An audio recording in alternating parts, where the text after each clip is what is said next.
across the UK, online and on DAB. Talk Radio. For those about to talk, we salute you.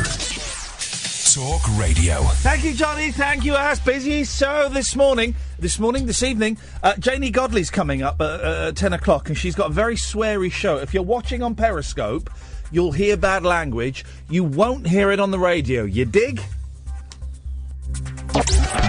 Late night, Iain Lee on Talk Radio. We have ways of making you talk.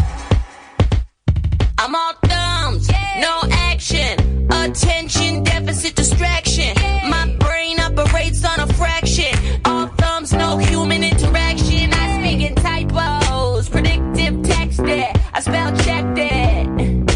I stand autocorrected. I unplug your life support to make an outlet for my iPhone, and then you died. Asterisk dead, and then you died. Aristocrat.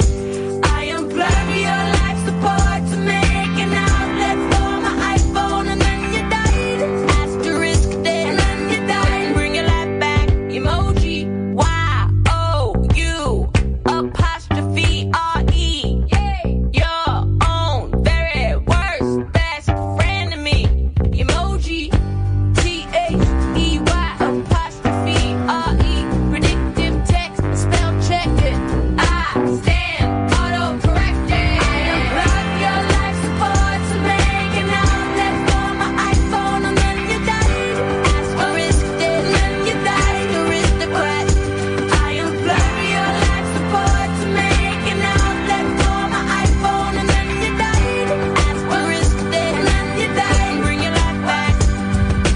We defy the FaceTime continuum. We defy the FaceTime continuum. I'm speaking typo, predictive text it. I spell checked it. Asterisk. I stand autocorrected. I unplug your life support to make an outlet for my iPhone, and then you died. And then you died. I unplug your life support to make an outlet for my iPhone, and then you died. And then you died. I unplug your life support to make an outlet for my iPhone, and then you died. And then you died. I unplug your life support to make an outlet for my iPhone, and then you died. And then you died. I unplug your life support to make an outlet for my iPhone, and then you died. Asterisk dead, and then you died. Aristocrat.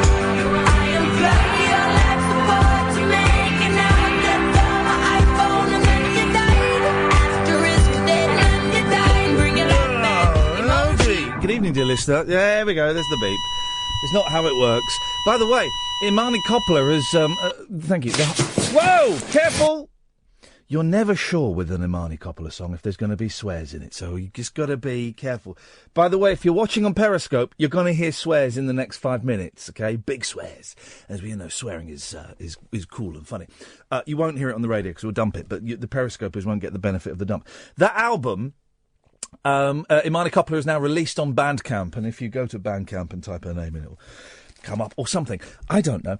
Good evening, dear listener. This is Iain Lee. This is Talk Radio. I've just had 1.5 large Domino's pizzas, and I'm feeling bloated. I did it partly because I'm an idiot. And me and Kath were very excited to go and see the new Frank Zappa documentary this evening. We had tickets for the press screening, and we went there, and I thought, well, there's not many people here for the Frank Zappa documentary, but we got waved in, and the guy said, your name isn't on the door, but don't worry, I know who you are. You can come in and sit down and watch it. And we sat down in the cinema, and there were about 4 or 5 other people. And the film started, bearing in mind this is supposed to be a documentary about Frank Zappa, and I was thinking... why are we getting shots of London's Covent Garden? Where's the... It turns out we'd gone to the wrong... It was the wrong thing. It was a screening of a cat named Bob, which is, I'm sure, is based on a true story. It's about a homeless man whose cat saved him. I'm sure it's a brilliant story. But I was set for Zappa. So we got out, snuck out, went and spoke to the man. We said, Frank Zappa. He went, no, that's next week. Next week. An actual week early. What a plum. Sweet Lord. Now, if we were LBC, we'd now be doing, for a little bit of light-hearted fun, when were you a week early for something? Give us a call now, 8444991,000. But we're not going to. You can share those stories or not. We got a guest this evening, and she's very funny, and I worked with her in Edinburgh when I did a little show there, and you'll get to hear that at some point in the near future. I don't know when that's coming out. But, right, some of you will know the name Janey Godley, right? And some of you may not. But if you're on Twitter or Facebook, the odds are you've seen a picture of her in sort of the last 2 or 3 months, because she did a brilliant stunt that went, as the kids say, it went viral. And I'll let her explain what it is. Janey's on the line. Evening, Janey. Hello, my darling. How are you doing? You all right? I'm fine. I'm laughing at you going to see that. A cat named Bob. We had such a joke about him in the podcast, because I met that guy in Soho, and I said, can I stroke your cat, the actual real cat? And he said, no, he's not feeling well, or he doesn't like people today. And my daughter Ashley turned around and went, I bet you he wished Bill Nighy had rescued him, and know that irritating man. I bet you it's on his shoulder going by the Groucho God, I want to be with Bill Nighy, but I'm stuck with you, you homeless. The cat, so the cat doesn't like people on certain days, or has he got too big for his boots? Yeah, homeless cat, homeless man, no, actually. And me and Ashley laughed for about an hour doing the voices of the cat. Why am I with you in your interesting waistcoats? I want to go on the Groucho and meet Stephen Fry, but no. So we had much more fun than that film probably was. Oh, God, we saw 30 seconds of it, and it was still a free film, but we both went, I can't watch this. It's not the kind of, it's not the, you know, obviously it's not got the word pussy in the film title, because that would have made it very different. We were in Soho, and had we just taken 100 steps to the right, we could have found plenty of movies like that. Yes, and I'm so happy that you mentioned, I know you said it was a stunt, but I have to correct you, and I don't mean to be rude. No, go on. It genuinely was a protest. No, you're right. A stunt. And as I said that word, I thought, oh no, that's a little bit demeaning to what it was. So tell people what it was, what you did. That word rhymes with the bad word, but it was actually a protest. So the picture that people might have seen is a picture of you on a golf course? Yes, it's on Turnberry Golf Course. I'm holding a reverse piece of lino, and it's got Trump as and it's, you know, the word that rhymes with stunt. Yes. And it was a genuine protest, because it was the day of Brexit, because you know that Scotland the majority of Scotland voted to remain in Europe. Yeah. And I got up really angry at 5 a.m, and my husband had been up all night watching the referendum, the European election, and I said, I'm really angry, and he's like, I don't know which level of anger I have to measure that against. And I was so upset, so I got a piece of lino, and I said, I'm going to go protest Trump at Turnberry. And Ashley said, my daughter Ashley, she's a stand-up as well, as you know, and she's ever so clever. And she says, why don't you just put on it, all in all, you're just a dick with a wall. And I said, no, I'm going to write Trump as a... Yeah. What? Why the lino? Because I didn't have any poster. You know, my husband's got autism and Asperger's. Yeah. He's thinking of becoming a vegetarian to get a wee bit more attention, because clearly that's not getting him enough. And he's brilliant. He's very high functioning when he needs to be, but everything needs to be organised. Yeah. And he said, you don't have a poster. And I said, you collect offcuts of lino. Oh. And I thought lino is perfect, because a waterproof pen, lino, it won't buckle in if it rains. But it was actually a very hot, sunny day. So I took the bit of lino, I wrote Trump is see you next Tuesday, whatever you want to call it, and I put it on the lino, and I headed into Turnberry on the protest bus that left from George Square. Oh, there was a bus, was there? Yeah, I found it on Facebook. Oh, okay. There was a bus organised, and there was about 40 protesters on that bus, but there was like 160 Police Scotland when we got there. Wow. And it's like they got 6 policemen each. It was like a boy band, and when I got there, the police kettled everyone into the car park, and I said, I'm not going into the car park. That's the opposite of protesting. It's doing what the police tell you what to do. So the reason I'm alone in that picture that became quite an iconic picture and ironic picture that sort of captured the zeitgeist of that day was because nobody else would oppose the cops. And I'm like, well, that's the opposite of protesting is doing what the police tell you. So how to did do. you say they kettled everyone into the car park? How did you bypass the kettling? Because I said, I'm going to cross the road, and they said, you can't. And I said, are you telling me that nobody can walk in this road with a piece of lino? That's illegal. He said, yes. I said, well, how did those people get the flooring done and appointed to the housing?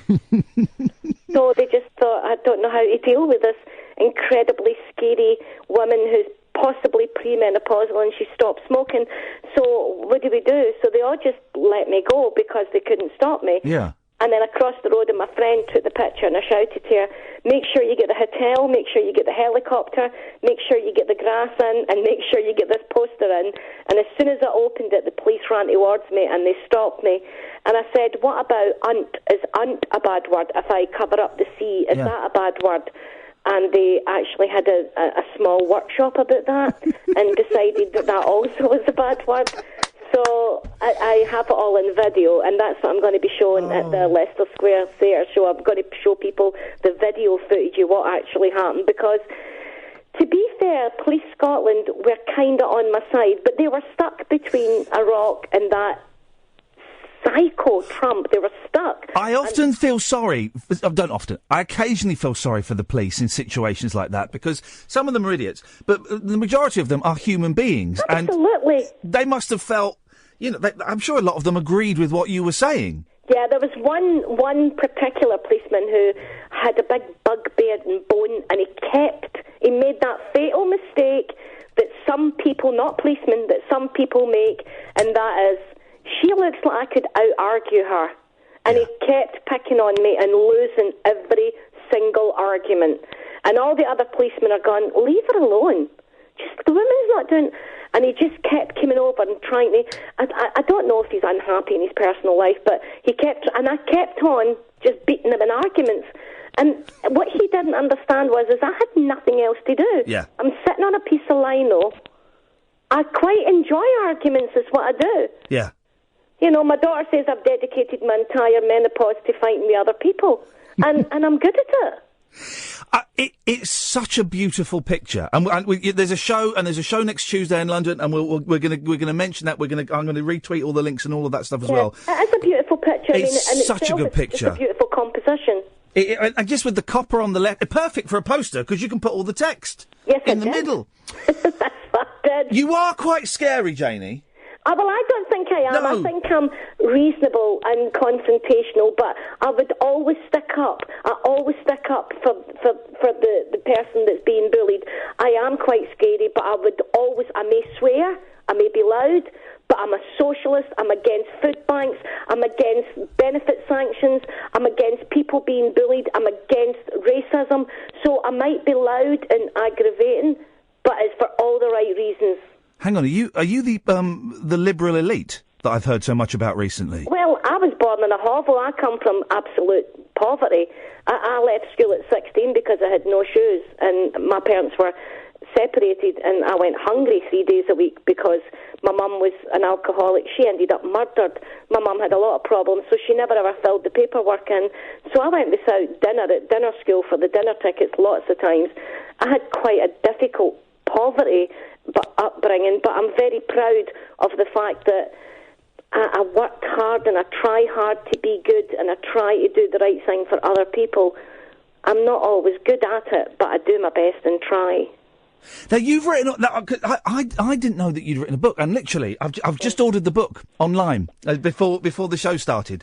I'm guessing all of this stuff, it sounds incredible and shocking stuff, but this is true. This was your childhood growing up, wasn't it? Yeah, I had quite a difficult... I was abused as a kid, and then I eventually put my uncle in prison for it, and I grew up, my mum and dad separated, and then she got murdered, and then my brother died of HIV-related illnesses, and then I married into a gangster family. And then I took over a pub, and then my husband's family didn't tell me they had guns in the house, and I got caught and I got put in prison for that, but only for one night, because I was really good at arguing with the police even back then. Well, they weren't mine.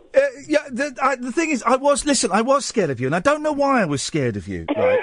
But you were you've been so kind to me on Twitter when I got in a little bit of trouble last year with the BBC, and I was so touched that you've been so kind, and you said some really nice things about me, but I was still quite scared of you.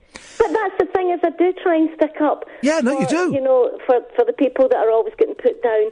I'm a good person to have on your side if you're getting put down, because, I swear a lot, and people always say to me, I'm a yes voter in Scotland, so a lot of the no voters always pick up on the fact that a lot of the unionists and conservatives in Scotland pick up on the fact that I swear, but I don't vote for a party that gave Ian Duncan Smith the right to starve people who get cancer and drag them into the workplace, like the Daniel Blake situation. Yeah. You might say I can swear, but I would spend all night doing watercolours and paintings to sell them for food banks, and I would do my best to help as much as I can. I would never vote for any party that punished the poorest and the weakest among us and drove women and men and children into food banks and left people dying of cancer as they had to fill in a back-to-work placement.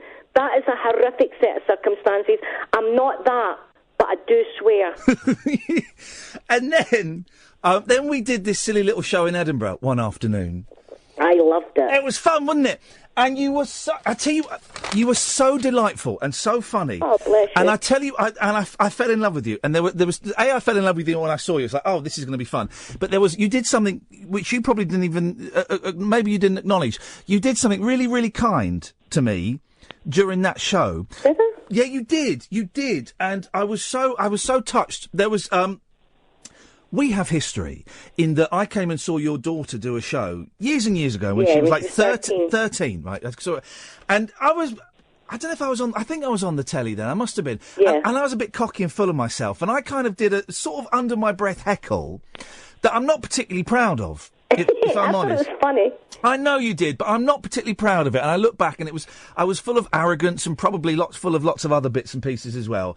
And during this came up during the show that we did in Edinburgh, and you kind of hinted at it, and you looked at me and you said, "Do you want me to tell the story or not?" And I said no, and you didn't tell the story. Of course not. Why would I? Well, I know, but. Because it would have got a laugh. And there are some people... It doesn't have to be a laugh. And do you know what, Ian?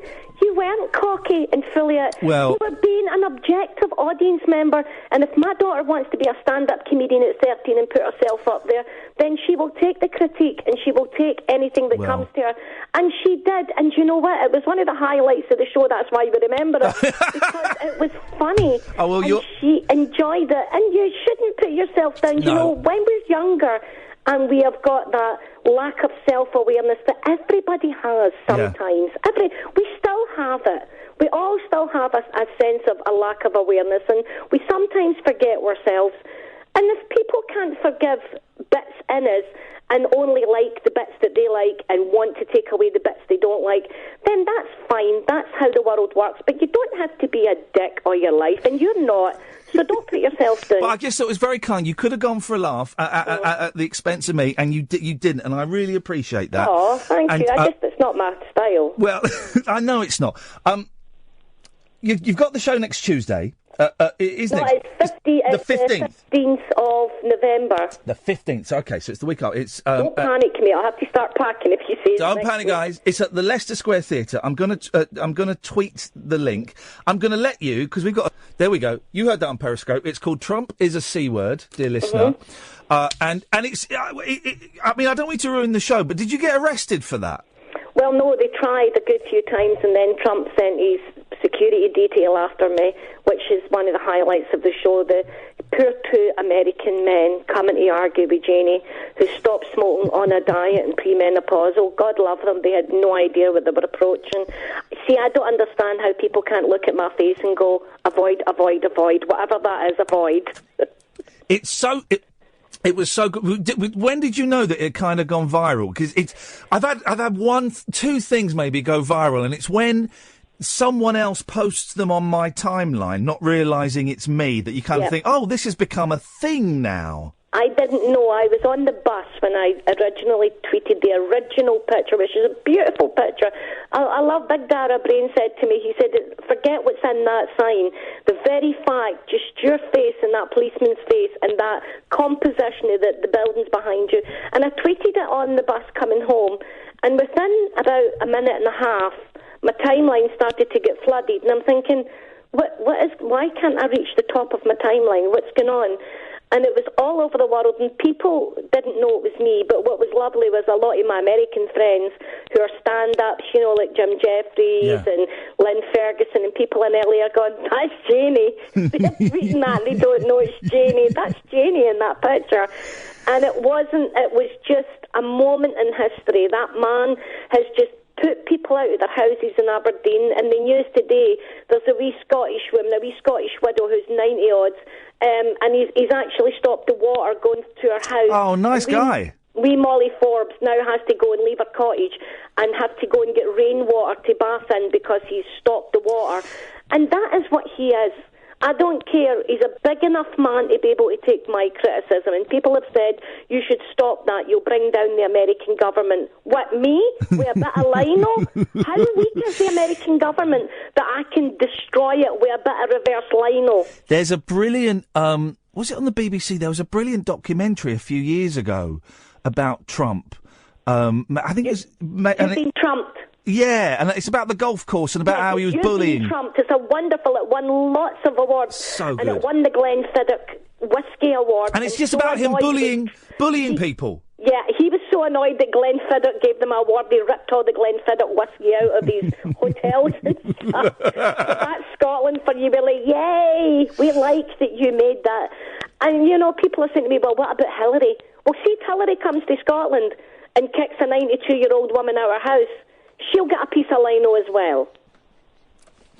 What else are you doing, Janey? The book I mentioned, by the way, you can still get it on Amazon. Handstands in the Dark. I've just ordered a copy, so there's one less out there. What are you doing stand-up and bits and pieces still?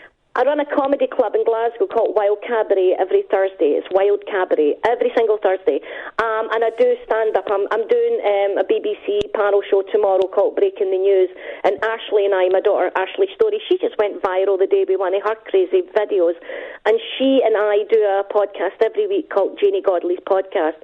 And it gets about 100,000 hits a week. And it's been going 5 years. Yeah. So we're very prolific about putting stuff out and being on the web, and, you know, you don't have to wait for TV companies to come to you. You can start making your own content, and we're big believers in that, like Richard Herring and Patton Oswalt, who made the speech at the TV festival in Aspen about comics just waiting on people coming to knock their door. You don't have to. You can put out your own content and an audience will follow. So I do that, and I do my own hand-painted T-shirts for Trump. Well, obviously not for him. And you can get them on my website as well. So I do painting, I do comedy, I do stand-up, and I can't wait to come to London to do my show. I'm so super excited. JaneyGodley.com is the website. Yeah. And, there we go. Store and merchandise, look, all of that stuff, brilliant. And it's the 15th at the Leicester Square Theatre. Yeah, it's at 9:30, but it's on a Tuesday, so I like to say to people, see you next Tuesday. Oh, Janey, it's so nice to talk to you. Thank you so much. Absolutely. Let's catch up, and thank you for having me on your show. Oh, it's my pleasure. And, you know, you keep your chin up. You always keep your chin up. Don't let any haters get you down. You only are as good as the niceness you feel inside, and you're a good person inside. And if anybody tells you any different, you send them to me, buddy. Thank you, Janey. I love you. Take care. Okay, love you. Bye. Lots of love. Bye-bye. There we go. Janey Godley, you see. JaneyGodley.com is the website. And the show, Trump is a C word, is on Tuesday, the 15th of November, at the Leicester Square Theatre. She's brilliant. She's so funny. I think she's so funny. We recorded a panel show that's going to be out, an audio panel show that will be out sometime later in the year. I'll let you know when.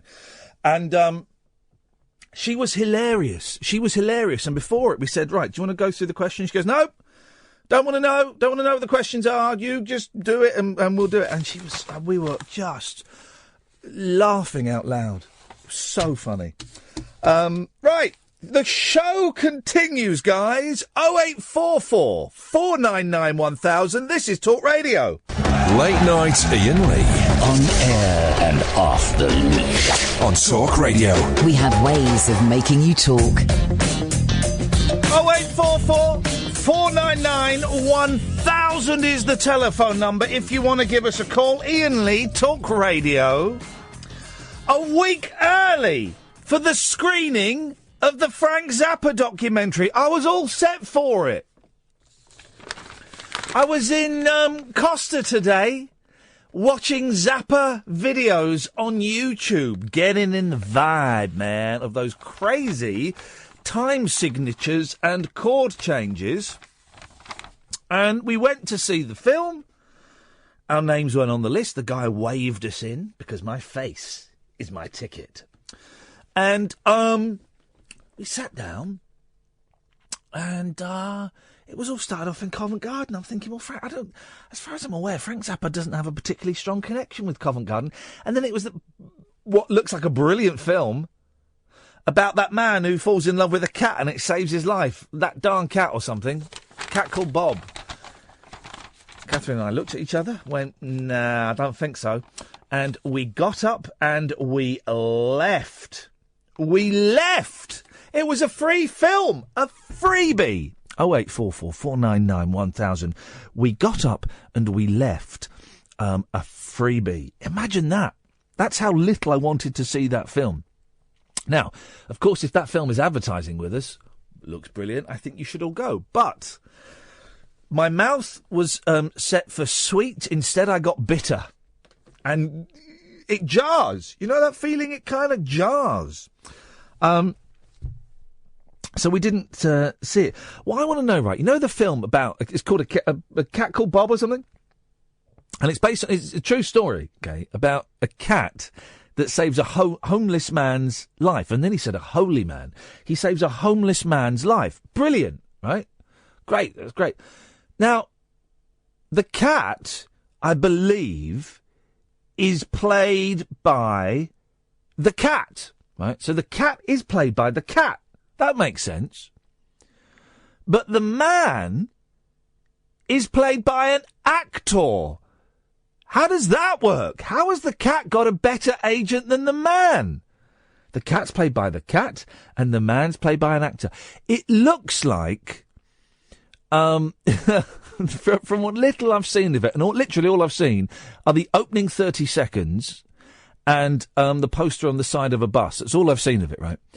But from those two small elements, it looks very much in the style of Eddie the Eagle Edwards film.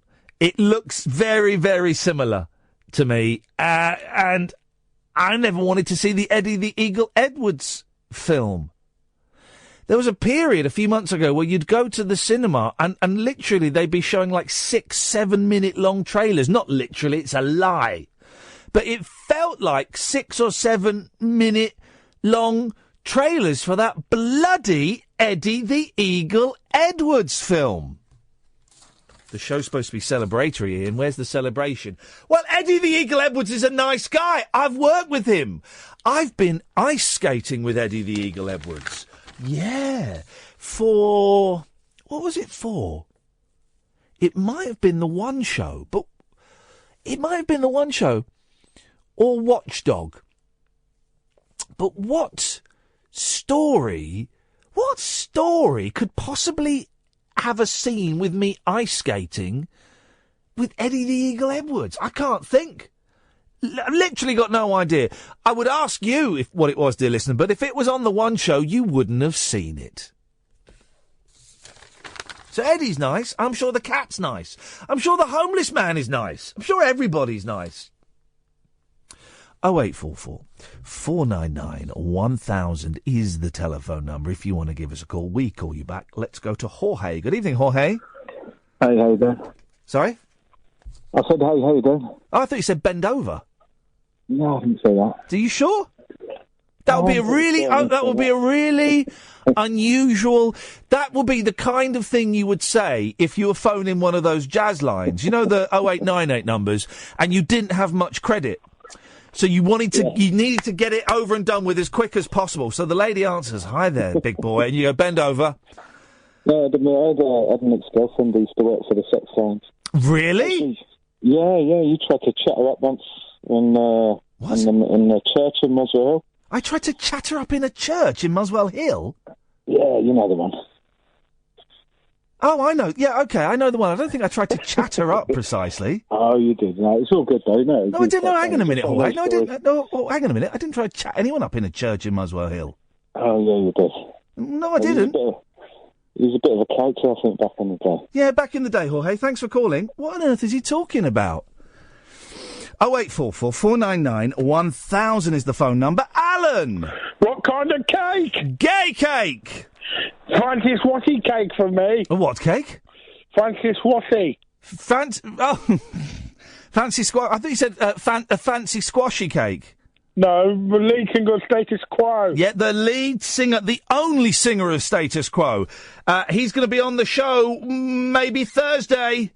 Oh, look forward to it. Look forward to it because it's going to be excellent. I can play you a tiny little taster. Hang on, this is it.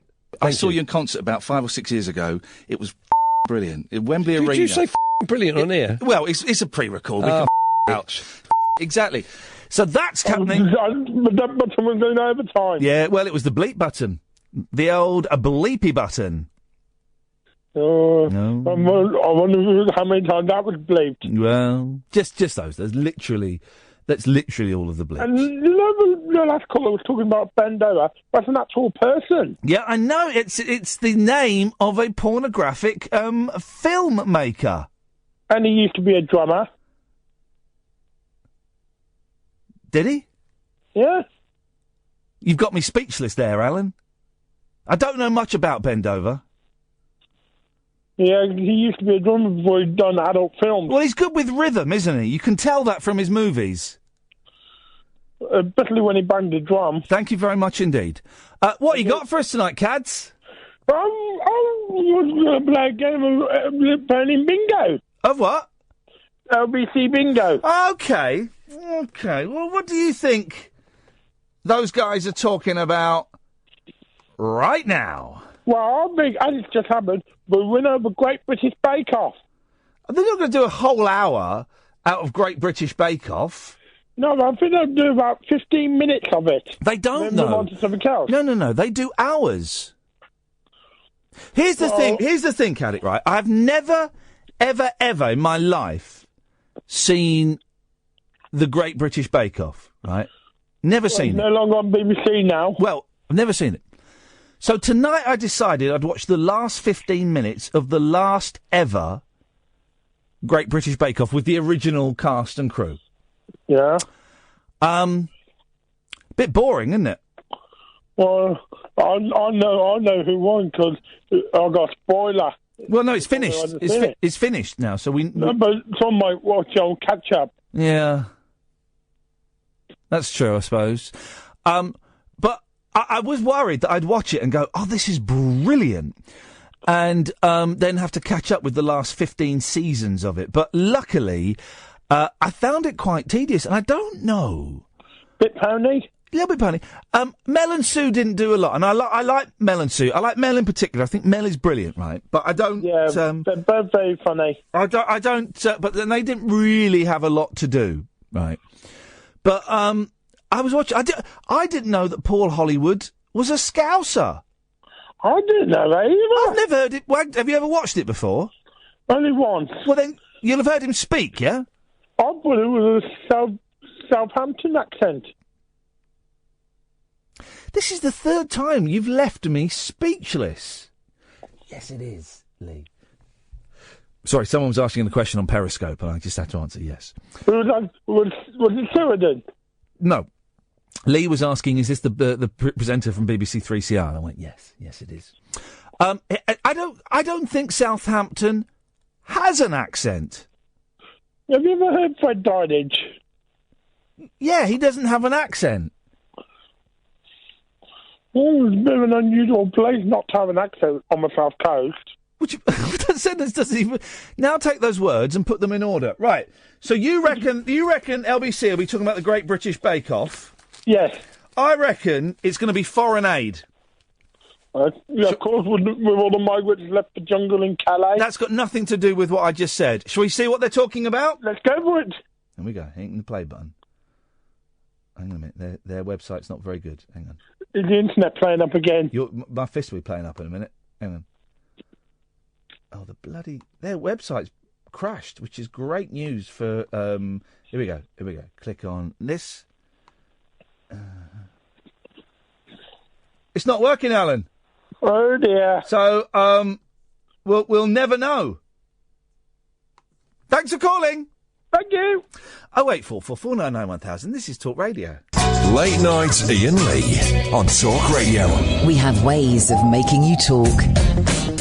Dude, there's literally no chance of you coming on.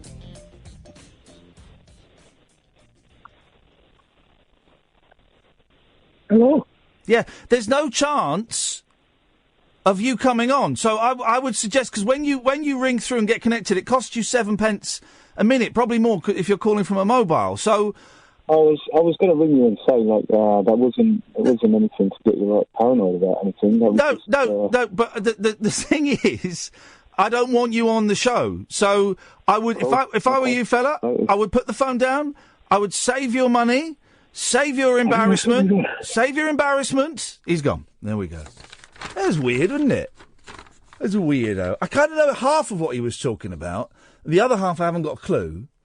But that's the beauty of it, guys. Cookability. That's the beauty of gas. Huh?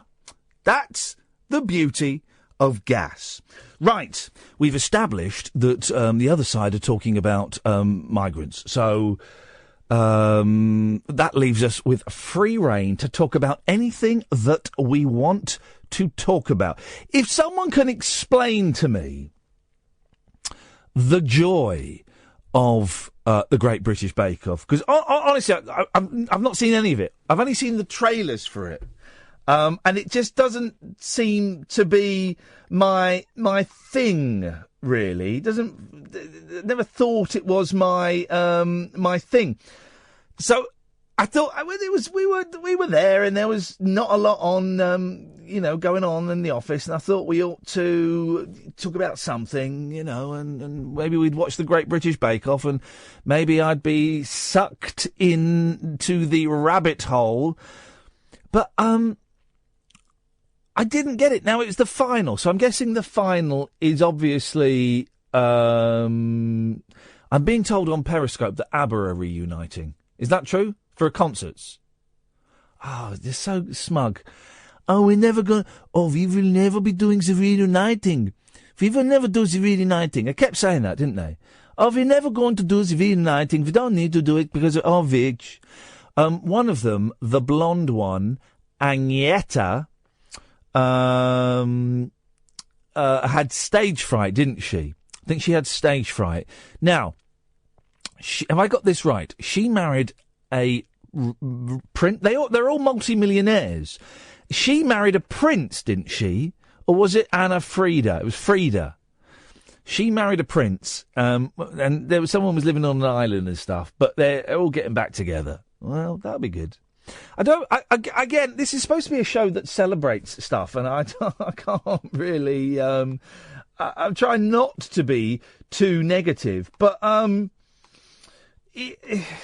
ABBA did a few good pop songs, right? They did, but they're all okay. They did some good songs, right? But the problem I have with ABBA is, their songs all sound very similar. There's no progression. If you listen to the Beatles from I Want to Hold Your Hand all the way up to Let It Be, there is a journey. You can hear the journey from A to B. But with ABBA, you listen to Waterloo, from Waterloo to, I don't know, Thank You for the Music. They're all kind of similar, aren't they? They're all a little bit the same, really. And they're good, but I just like a little bit more variety in my old pop music. Don't you think? 0844 499 1000. 0844 499 1000 is the telephone number if you want to give us a call.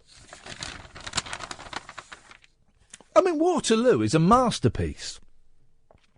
Let's name the 5 good ABBA songs, shall we? Waterloo, Mamma Mia is good. What's the one that goes dun dun dun dun dun dun dun dun dun dun dun dun dun dun?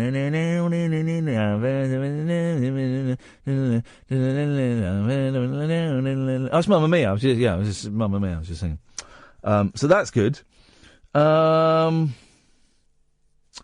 They must have done. Oh, the one the man sings about. Does your mother know that you're out? I like that one. That one's a little bit raunchy.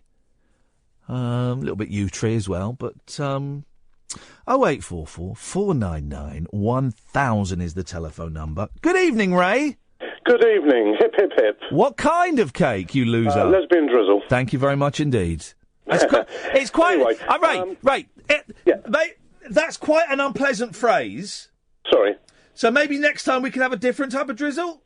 Okay, all right. God bless you. God bless you for that. Anyhow, I'm calling with regard to your conversation last night with Gatford. You'll have to remind me, because I don't remember what we did. It's about a certain vocal tendency of yours. Oh, yeah, the shush. Yes. I've actually found an appropriate piece of music. Oh. I'll just give you a quick burst. Please do. Here we go, listen to this.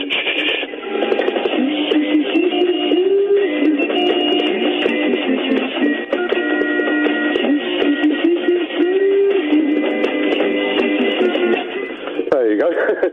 What the hell is that? It's actually Japanese. It's by the J Girls. Oh, I heard a Japanese song the other day, and I forgot it was. By the way, there are people arguing with me on Twitter, right, about the time Tommy Boyd came on my radio show, and we had an argument. Yeah, I remember that. Yeah, okay. And people are. I mean, this is like 6-7 years after the event. People are still buying it as though it was an actual argument. Yeah, who punked who? Yeah, Tommy was coming. Here's the thing: Tommy was coming on the show. That was going to happen. And the day before, I emailed him and said, "Tom, listen, you're coming on. It's us. We should probably do something, shouldn't we?" And he went, "That's a marvellous idea, dear boy. What should we do?" And I said, "Well, I'll be a bit arrogant and cocky. You don't tell me what you're going to do, and we'll see what happens." And that's what happened. And there are people on Twitter now going, "Yeah, Tommy destroyed you." Well, it was a setup. B, it was my idea. C, I do hope Tommy's all right. I've emailed him a couple of times in the last couple of months. I've heard nothing from him. So I do hope that Mr. Boyd, if anyone knows Mr. Tommy Boyd, if they could send a message to him and just say, peace and love, man, peace and love, that would be awesome. Because I remember that time you spoke to me, it sounded like he had just woken up. Yeah. It was all a scam, and I feel I'm betraying my roots by even saying that. But it was all a scam. All right, and then he hung up on you as well. Oh, that was rude. That was just bad manners on his part. Yeah, but you know, you'll forgive and forget, and happily have him on again. Well, I don't know if I'll forgive or forget, but I would happily have him on again. Yeah, it'll be nice to hear him again, and who knows, maybe he'll come home to talk radio. Well, there were moves to try and get him to come and do some cover shifts. Oh, was I not supposed to say that? But I don't know what happened. I know that I gave the boss his phone number, but beyond that, who knows what happened? So that was ages ago. It'd be nice, but I suspect there are other things going on in Tommy Boyd's life. 0844 499 1000 is the telephone number. Kyle! Evening, you all right? I'm all right, Kyle. Cool. Well, I was just thinking, it's a monumentous anniversary today. We're a couple of weeks off from the time I got sacked from the BBC. It's November the 13th. I don't know what it is. It's 7 days since Tastes Like Food doesn't taste like food. Hey, classic, absolute classic radio there. So I was thinking, since you don't particularly want to discuss Bake Off, why don't you do like a Bake Off poker, something like that? A what? Bake Off poker. What? I don't know what that means. Well, it's like a Bake Off. Are you saying Bake Off porker? Poker. Say it again. Say it again quickly. Bake Off poker. You're saying porker. Poker. Poker. Yeah, you're saying poker when I say porker. Let me hear you say porker. Porker. I say porker, and then you say poker, but before that you say porker. Porker. Yeah, porker. Now you're saying Parker as in, yes, my lady. No, Parker. That's not a bad. In the 70s. That's not a bad impression of Parker, is it? Literally, I've never done. Yes, my lady. Literally, never done that before, and it just rolled off the tongue. David Graham was the man who voiced that for many years, and he died recently. He did. Yeah. These all. Do you know what? I got the fright of my life this morning when I walked past the shop. You seen the front page of the Star? Pete Burns, How I Came Back from the Dead. I was thinking, flipping heck. That's a story. Of course, he's still dead. He's talking about the last time he came back from the dead. But I was thinking... So just say it quickly. Bake-off porker. Say it again? Bake-off porker. Yeah, you're saying porker. Oh, doesn't sound like to me. It doesn't sound like that to you, but that's what... I swear to God, Kyle, that is what is coming out of your mouth hole. It's not because I've got, like, the I've been home for too long, the northern accent. If I said it with my London voice, would that make it easier? Let's hear the London voice. Bake-off poker. Let's hear the London boys. There's another sad story. The London boys, they both died, didn't they, in a car crash, I believe in Monaco.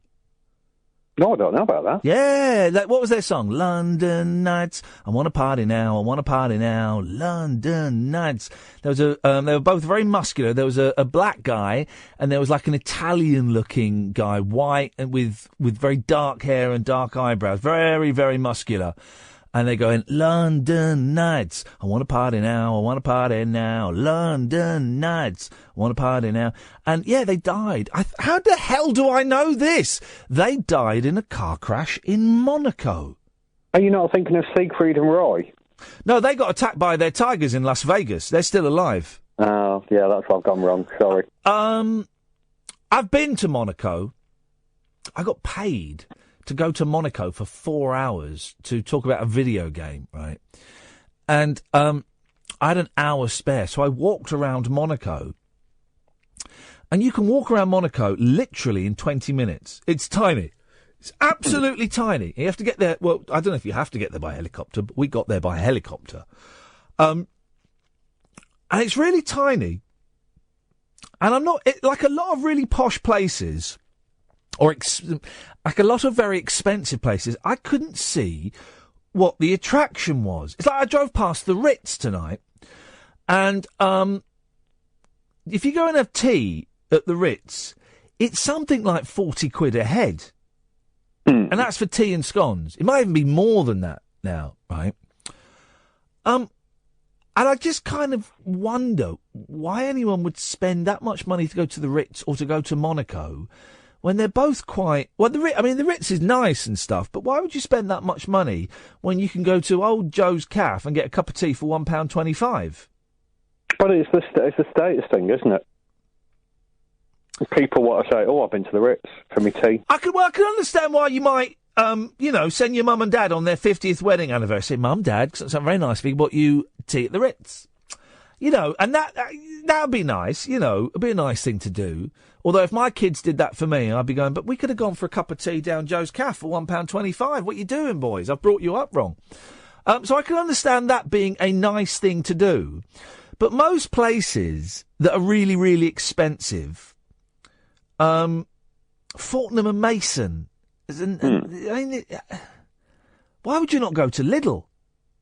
Well, I took my nan to afternoon tea. A restaurant run by somebody I think who's on Channel 5 now. Anyway, I took her for afternoon tea. I know.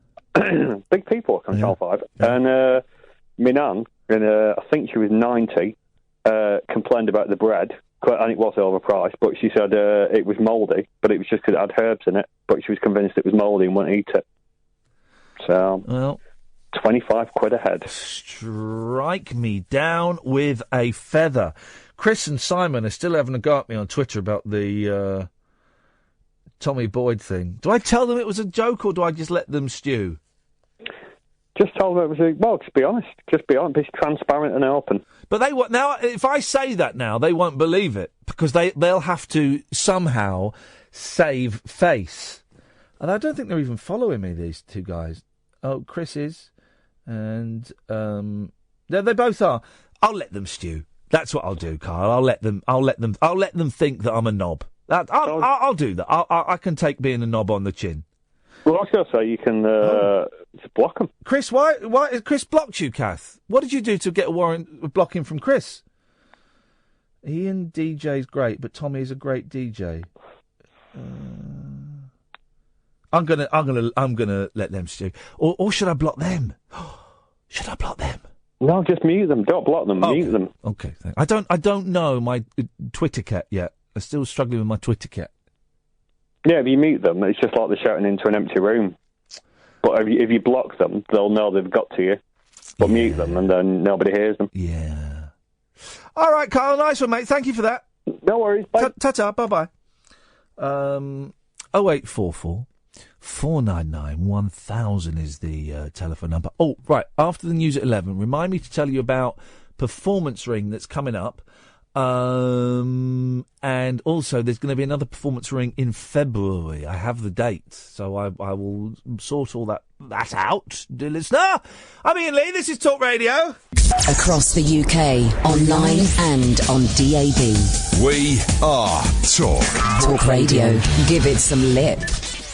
Talk Radio. Man, lots to talk about in the next 2 hours of the show. 0844 499 1000 is the telephone number. We call you back. It's as simple as that. I'm Iain Lee. It's 11 o'clock, and this is Talk Radio. Late night, Iain Lee on Talk Radio. We have ways of making you talk. Yesterday was kind of like the 4th of July. The way your face lit up the entire sky. Had to look away because it hurt my eyes. The way you hit me was a big surprise.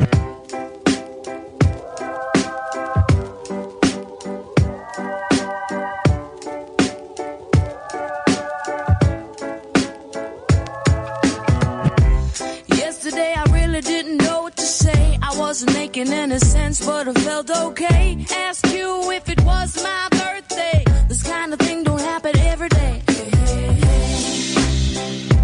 Hey, hey, hey. I didn't think an angel would get in my way. Hey, hey, hey. Hey, hey, hey. I didn't think an angel would get in my way. Yesterday I felt just like a child, a little curious, a little wild, live in the moment and you'll never go out of style. You know it's really been a while. Hey, hey, hey, hey. I didn't think an angel would get in my way. Let me tell you, yeah. Excuse me, won't you step aside? I don't got no room for you in my life. I don't got the patience to love again. I don't got the guts to keep you as a friend. Be an angel to fly away. I hope you reach some.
So, this Sunday... Oh, goodness, stop that.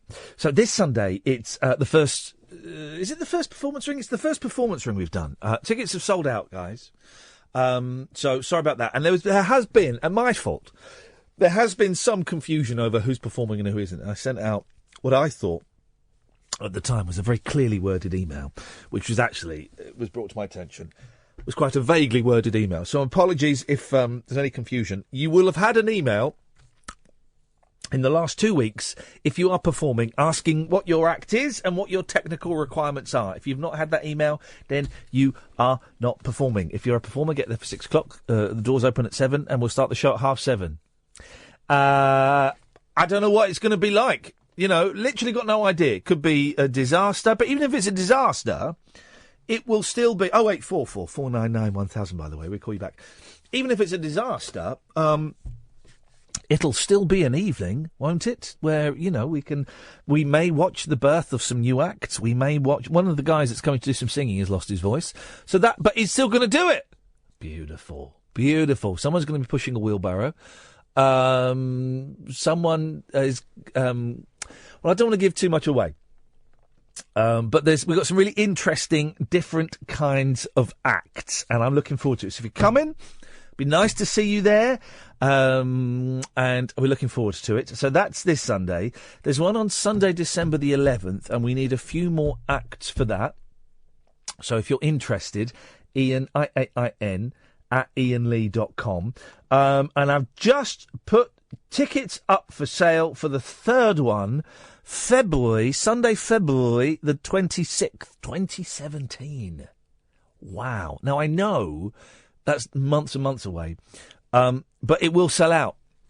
You know, the others have sold out within like 2 days. So this will sell out. So my suggestion is get in there sharpish. Don't be disappointed. And if you want to do an act for that, again, send me an email. And when I say an act, right, if you want to come and sing, you know, what we haven't got room for, because it's the venue will be rammed. If you just want to sing a song, unless it's Close to the Edge by Yes or something of that length, if you just want to sing one song, then we're probably going to have to pass, I'm afraid, because if we had... we'd need about 30 acts all singing one song, and we just wouldn't have the time or the room or anything like that. But if you want to sing like 3 songs, then we can talk. The ideal length of an act is, I would say, and this is from someone who's done a lot of live stuff where it's gone well and where it's gone very, very badly. The optimum length of time is somewhere between 8 and 12 minutes, I think. Any less than 8, then it's not really worth you getting up on the stage. Any more than 12, even if you're really good, it's going to feel like it's dragging on a bit. And if the act isn't going very well, 12 minutes feels like forever. Forever. And if you're doing an act, we want you to succeed, you know. And I'm happy if you want to chat with me on the email or something before. I'm happy to go through, you know, some bits and pieces, but I want the act to be you. So think of something different. Think of something, I mean, singing and coming on and telling a few jokes and stuff, that's fine. That's fine. And we've got a few people that come in to do that, and I'm really looking forward to that a lot. But like I say, we've got someone who's going to be pushing a wheelbarrow. We've got someone who's going to be reciting poetry via Skype. Brilliant. We've had a couple of people who've made short films. Fantastic. I don't think they've ever made short films before, either of them. So that's going to be great. So, I mean, you can literally come and try anything. Come and try anything. You know, if you're a harpist. When I used to do a variety night in Camden, I used to run a variety night. Were you there, Emma? The night we had the harpist. We had this harpist, and she came and she... where had I seen her? Maybe I'd seen her when we had the Japanese band over in Kilburn. And she came on with the harp. And it's just a thing of beauty. She was quite a short young lady, and this harp was massive. It's a thing of beauty seeing someone... Didn't she... Oh, no, I'm confusing my timelines. Anyway, and she wheeled this harp on stage, and everyone's thinking, oh, this will be nice. We're going to have some harp music for 10 minutes. But I remember she played Nirvana on the harp. Did she come to 3 Counties? I think she must have come as a result of that then, yeah. And it was brilliant. Now, obviously, that's her act, and she does that as her job, is going around playing Nirvana on the... You know, you don't need to have as formal an act as that, OK? You don't need to have a honed act like that. This is what... Do you know, I keep thinking of all these good ideas for acts, right? One of the reasons I started doing that variety night was because I saw this singing nun do a show, a kids show. Took my boys to see it. It was a bloke dressed up as a nun singing kids songs. And I thought, oh, do you know what? That would work brilliantly in front of an adult audience. And it turned out that she actually did go and do adult cabaret anyway. So I was kind of right. But I wanted her to come and do the kids show for audience. I think because I like the idea of seeing a kids entertainer in front of an adult audience, because the stuff still works. But here's a good act. I keep thinking of all these good acts. If someone wants to do this, it'd be great. If someone wants to come and show their family holidays, their slides, wouldn't that be brilliant? Someone comes, ideally you'd need a slide projector. We could work out a way of doing it on the computer. But they just come and show their family slides. I could watch that for 10 minutes. I would love that. That's Nana. Sadly, she died. It was a freak wind sailing accident. Do you know what I mean? That kind of thing. I would pay top dollar to see that. What I'm trying to say, dear listener, is on December the 11th, we've still got I think I've booked 3 acts for Sunday, December the 11th. I'm not even really thinking about it until we've got this one out of the way. And February the 26th, we'll take a break in January because everyone's skint in January. And February the 26th, you can come and do whatever you want. The only limit is your imagination, guys. 0844 499 1000 is the phone number. Dom, come to you after this. Unmissable late night radio with the original king of unconventional conversation. Make contact with Iain. Late night Iain Lee on Talk Radio. We'll get you talking. I think can someone on Periscope tell me, is it still working? Because I moved it, and I think I might have just moved it just out of range of the Wi-Fi. I'm going to move you back, guys, because I think I've moved you just out of range of the Wi-Fi. I don't know. I think I've broken Periscope, Catherine. Oh, well. I've moved them just out of range of the Wi-Fi. Oh, man. Damn you, Wi-Fi. I'll get you going in a second. Catherine, can you say hello to Dom for me while I boot everything? Hiya, Dom. Hiya, Catherine. You all right? Yeah, I'm all right. How are you? Fair to middling? Yeah, just about, yeah. Are you looking forward to your trip back up north to the homeland? Well, yeah. I don't think I've ever been to Macclesfield before. Well, you're not missing much. It's all the same. It's all the same, isn't it? No.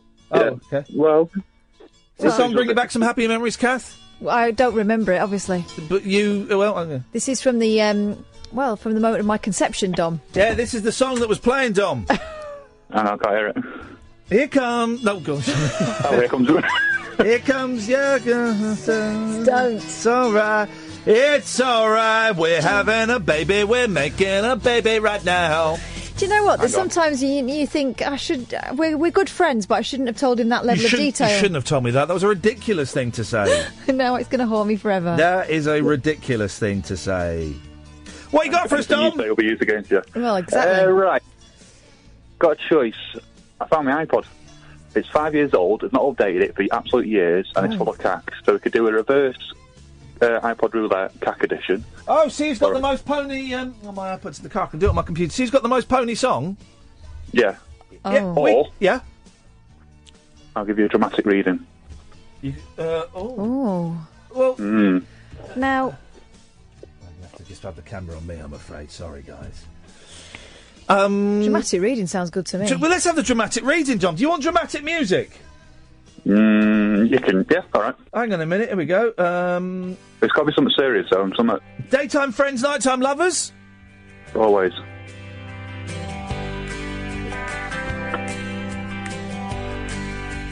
Don't stop. Never give up. Hold your head high and reach for the top. Let the world see what you have got. Bring it all back to you. Bring it all back. Hold on to what you try to be your individuality.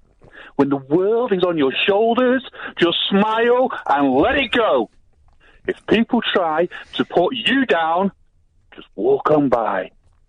Don't turn around. You only have to answer to yourself. Don't you know it's true what they say? That life, it ain't easy, but your time is coming around. So don't you stop trying. Don't stop. Never give up. Hold your head high and reach for the top. Let the world see what you've got. Bring it all back to you. Bring it all back to you. Very powerful words there. It's like Paddy Considine, Very. It is a bit like Paddy Considine. though? Yeah, but not as messed up. No, he wasn't going to kill us at the Not end. as messed up in the heat. Messed up in the heat. I still fancy a game of reverse iPod roulette. Normally iPod roulette. Now I have to do it on my laptop. But normally on iPod roulette, it's the best song wins. But in this instance, it's the worst song wins. May I judge, as I have terrible taste in music? Yes, you may, Catherine. Or if anyone wants to phone in and be a judge as well, you're more than welcome to 0844 499 1000. Here's the number. We're calling back. Shall we calibrate? Now, I need to work out how to put mine on shuffle. How do you make it shuffle? Do you click? No, you don't click that. Do you click I've this? had Apple for years, mate. Hang on a minute. Click that. The issues you've had this week, you'll realise it's better. Here we go. Okay, I think yeah, okay. I'm on shuffle. Right, Dom. How many songs you got? I've got. Oh no. It's only on one album. Hang on a second. Let's try again. That could have been very messy. 14,664. Oh, bless. How many have you got?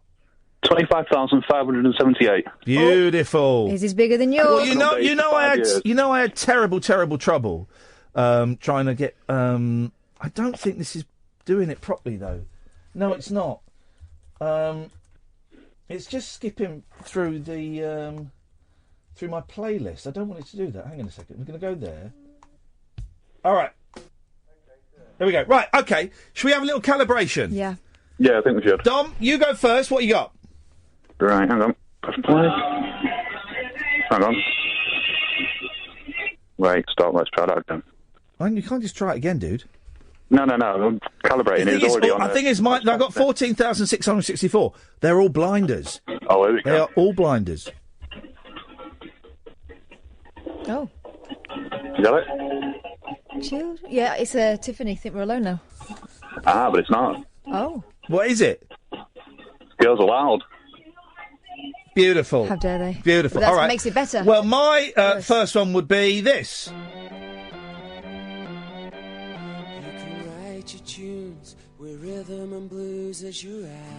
It's Gomez. Do you remember Gomez? Barely. Gomez. Were they an indie band? What? Indie band, were they? They were. They won the Mercury Music Prize and then went nowhere. What was the Gomez hit? Katia. Hello. What was Gomez's hit? They had a hit. It was a good song. Katia. Hello. I'm thinking. There we go. This is it. Remember this? Oh, there we go. Vaguely. There we go. This is Gomez. You remember this? No. This is good. This. You wait till you get to the singing. Once upon a time, not too long ago, we took a day out in Manchester. We all fall out. There's not enough hours in a day. You remember this? No, you dancing it at me doesn't make me know it. Played a bit of football, fell into the Wait till you get to the chorus. All right, I'll wait. He's singing about Manchester. Your town. That doesn't mean I know about it. There's not enough hours in a Here we go. Here we go. Yeah. Dig a bone, dig a bone, dig a bone, dig a bone, dig a bone, dig a bone, dig a bone, dig a bone, dig a bone, dig a bone, dig a bone. Okay. No, they had a big hit. Oh, here we go. This is it. This is it. You know this. You know this. Again, slapping your bass in my direction. Very sloppy bass, yeah. Sing boner.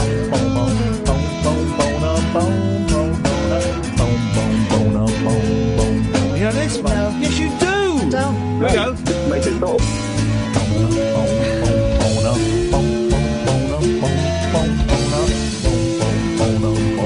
Here we go. You know this? Here we go. Sing along. I wear the same shoes as everyone. I got the same blues as everyone. So try and call me. I'm in love. Here we go. It stops. Yes, I am. I'm gonna get myself arrested. Got some friends in my BMW. Are gonna get ourselves arrested. That was good, wasn't it? Well, No. I don't know it. That was quite. I quite enjoyed that. Didn't they do another? I could tell. Remember it. Oh, pardon me. Did you like that, Katia? Because you like heavy metal. Is that heavy metal? I'll give you some heavy metal in a minute. That sounded like a really violent thing. Right. So, Dom, we're calibrated. Right, Gomez. okay. Gomez is our standard. Oh, Jesus, okay. Let's see if we can get lower than Gomez. Right. I'm going to let you go first. We have 3 rounds, 1 pass. Away you go, sir. Okey-dokey. Right, it's going to start with the last song and then I'll skip forward, so... All right, mate. So.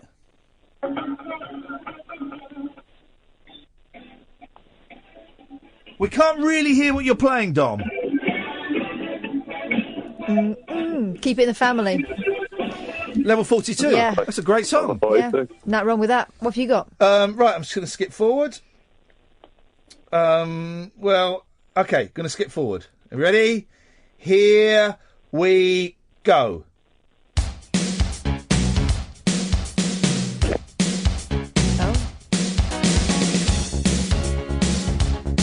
Two former police officers were sentenced to lengthy prison terms for the murder of an unemployed steelworker outside a crack house here last year.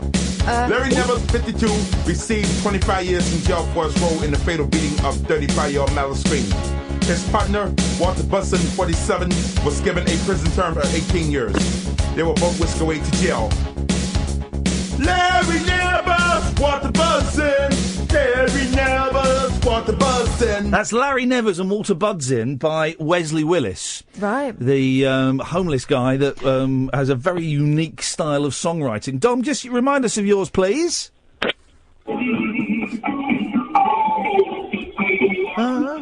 Well, so Katia, we're looking for the worst song of the two, and you and Catherine can confer, please.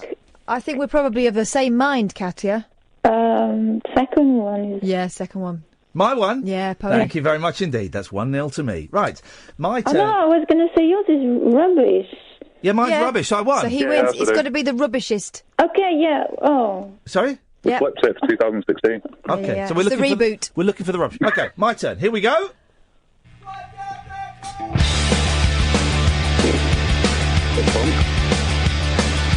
When I'm lying in my bed at night, I don't wanna grow. I'm playing my Joker. Ooh. Because I'm not going to throw down the Ramones. I don't want to grow up, knowing that Katia is one of the judges. So I'm playing my Joker. We skip. Overrated band in the world. Oh, ladies and gentlemen. But excellent T-shirt vendors. Oh, yeah.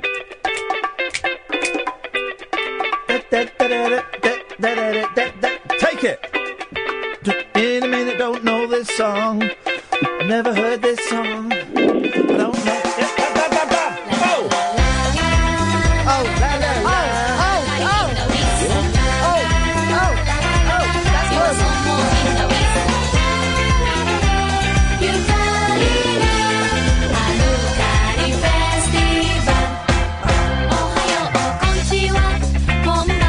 How Cali?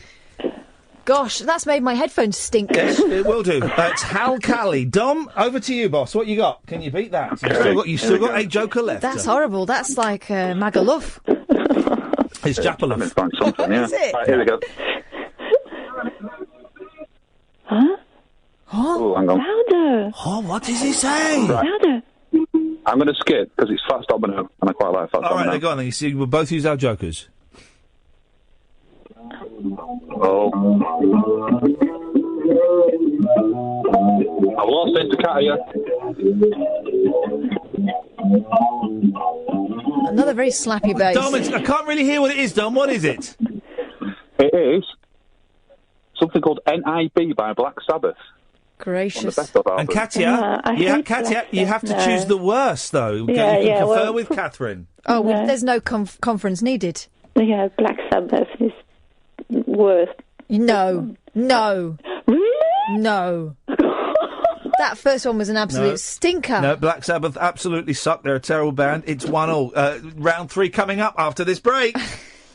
Late night Iain Lee. Unfiltered night talk with the original king of unconventional conversation on Talk Radio. We have ways of making you talk. 08444 991 1000 is the telephone number. We're playing reverse iPhone roulette, where we're trying to find the worst songs. It's 1-1 to me and Dom. Dom is the other player. Katia and Catherine are the judges. Hello, good evening and welcome. It's the final round. Dom, it's your turn to go first. Okay, here we go. We both used up our jokers, by the way. We have, and this Black Sabbath song actually got quite good, so I'm glad. Okay. We, lot of sloppy bass, here we go.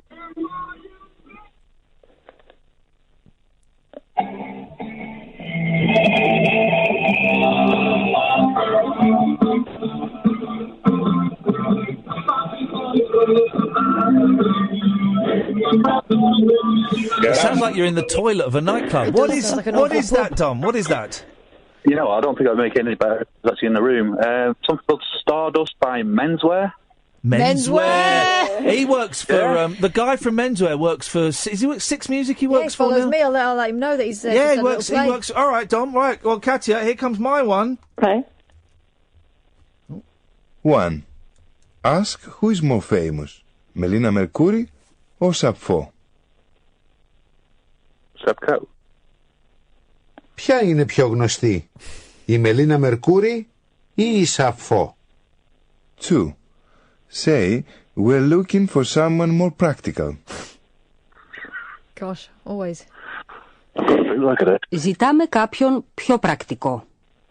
3. Ask which computer is the best.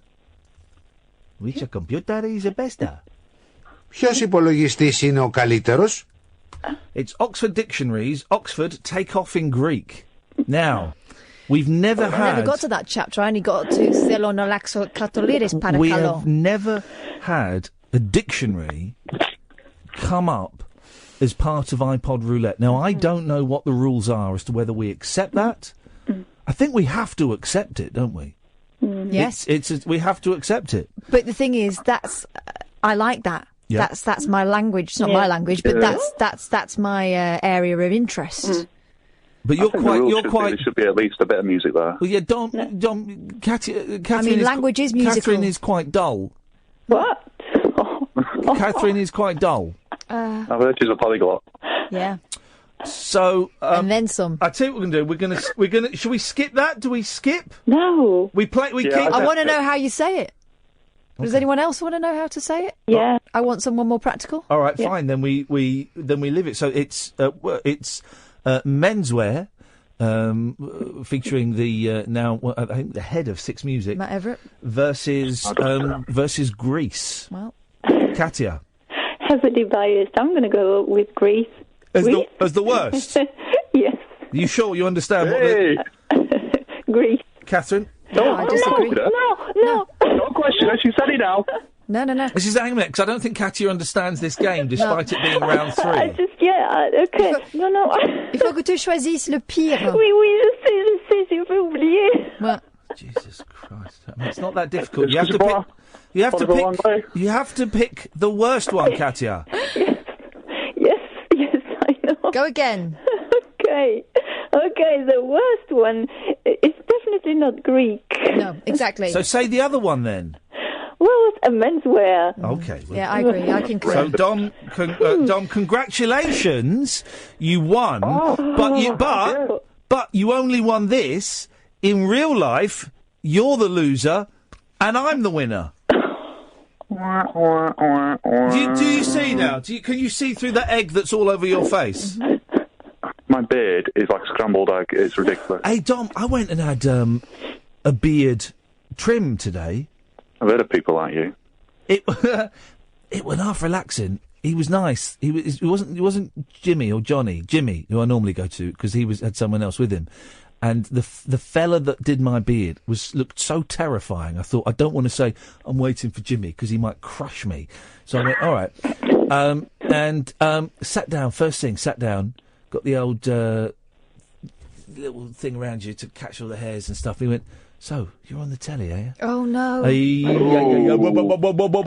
he was absolutely delightful. He cuts the hair of Fern Cotton's children. He told me they got beards. Yes. And he was very, very. He was a big man, but you're a big man, but you're out of shape. He was a bit. I don't know if he was in shape or not. He was a big man, but he was a very gentle man, Dom. He was a very, very gentle man, and I could have fallen asleep. Could have fallen asleep with him there, just gently clipping away at my beard. Did he wash it first? No. Oh. It's not quite like getting a haircut. He just combs it and zzz, and then he was. Yeah, it might be full of egg and all sorts. There's no egg in it. I made sure. Pete's doing it now. I made sure it was absolutely clean. Right now. Do you not get a man to trim yours, Dom? I trim it myself. I mean, I've cut my own hair, shaved my head for the last 20 years. Not been to barbers for about 20 years. Can I interrupt you? You can. Shaving your head is not technically a haircut. I cut my own fringe. Really? Yeah, cutting your own hair is when you've still got hair left and you're styling it. Shaving your head is that's not a haircut, I'm afraid, Dom. So you're gonna have to stop saying that to make yourself sound interesting. I'd argue that you're getting your hair dressed at hairdressers. Sorry? If I went to a barber's, he would barber my hair, which in my language means to just make it shorter. But you're not cutting your own hair. You're shaving your head. That's a different thing. Well, who is then? Well, it sounds like no one is. I'm getting confused now. What are we arguing about? Dom's lost anyway. We were arguing about something. Hello. Oh, God. Well, thanks, Dom. Thanks very much. Good night. That noise from Katya. Guess where I am on Sunday at 6 o'clock? You're at a performance ring. No, yes, but also I wasn't expecting that. I'm on Total Rock. Oy. What is Total Rock? Total Rock, the home of great music. No, that's no, that's us. No, hang on. No, that's Virgin. I don't know what it is. That's Mansfield 103.2. No. Can you stop mentioning other radio stations? Okay, are available, but don't listen to the other radios. They're well rubbish. Apart from when I'm on. Okay. With the Kansas interview. Kansas! Yes. Flipping it, Kansas. It turns out the Kansas are the most rubbish band of all time. Oh no, they were Don Kirshner's puppets. Yeah, because you said so already. But you haven't listened to them, so I can't accept that. Well, no, I did. I did listen to 15 seconds before, and it was not very good. Well, there you go. Well, what album was that? I don't know, Kansas' greatest hits. Really long one. I listened to their two hits, and they were rubbish. What is it? Like Dust in the Wind, and then Carry On Wayward Son. I'm going to cut you off now, Katya. There we go. There's a little taster of her documentary there.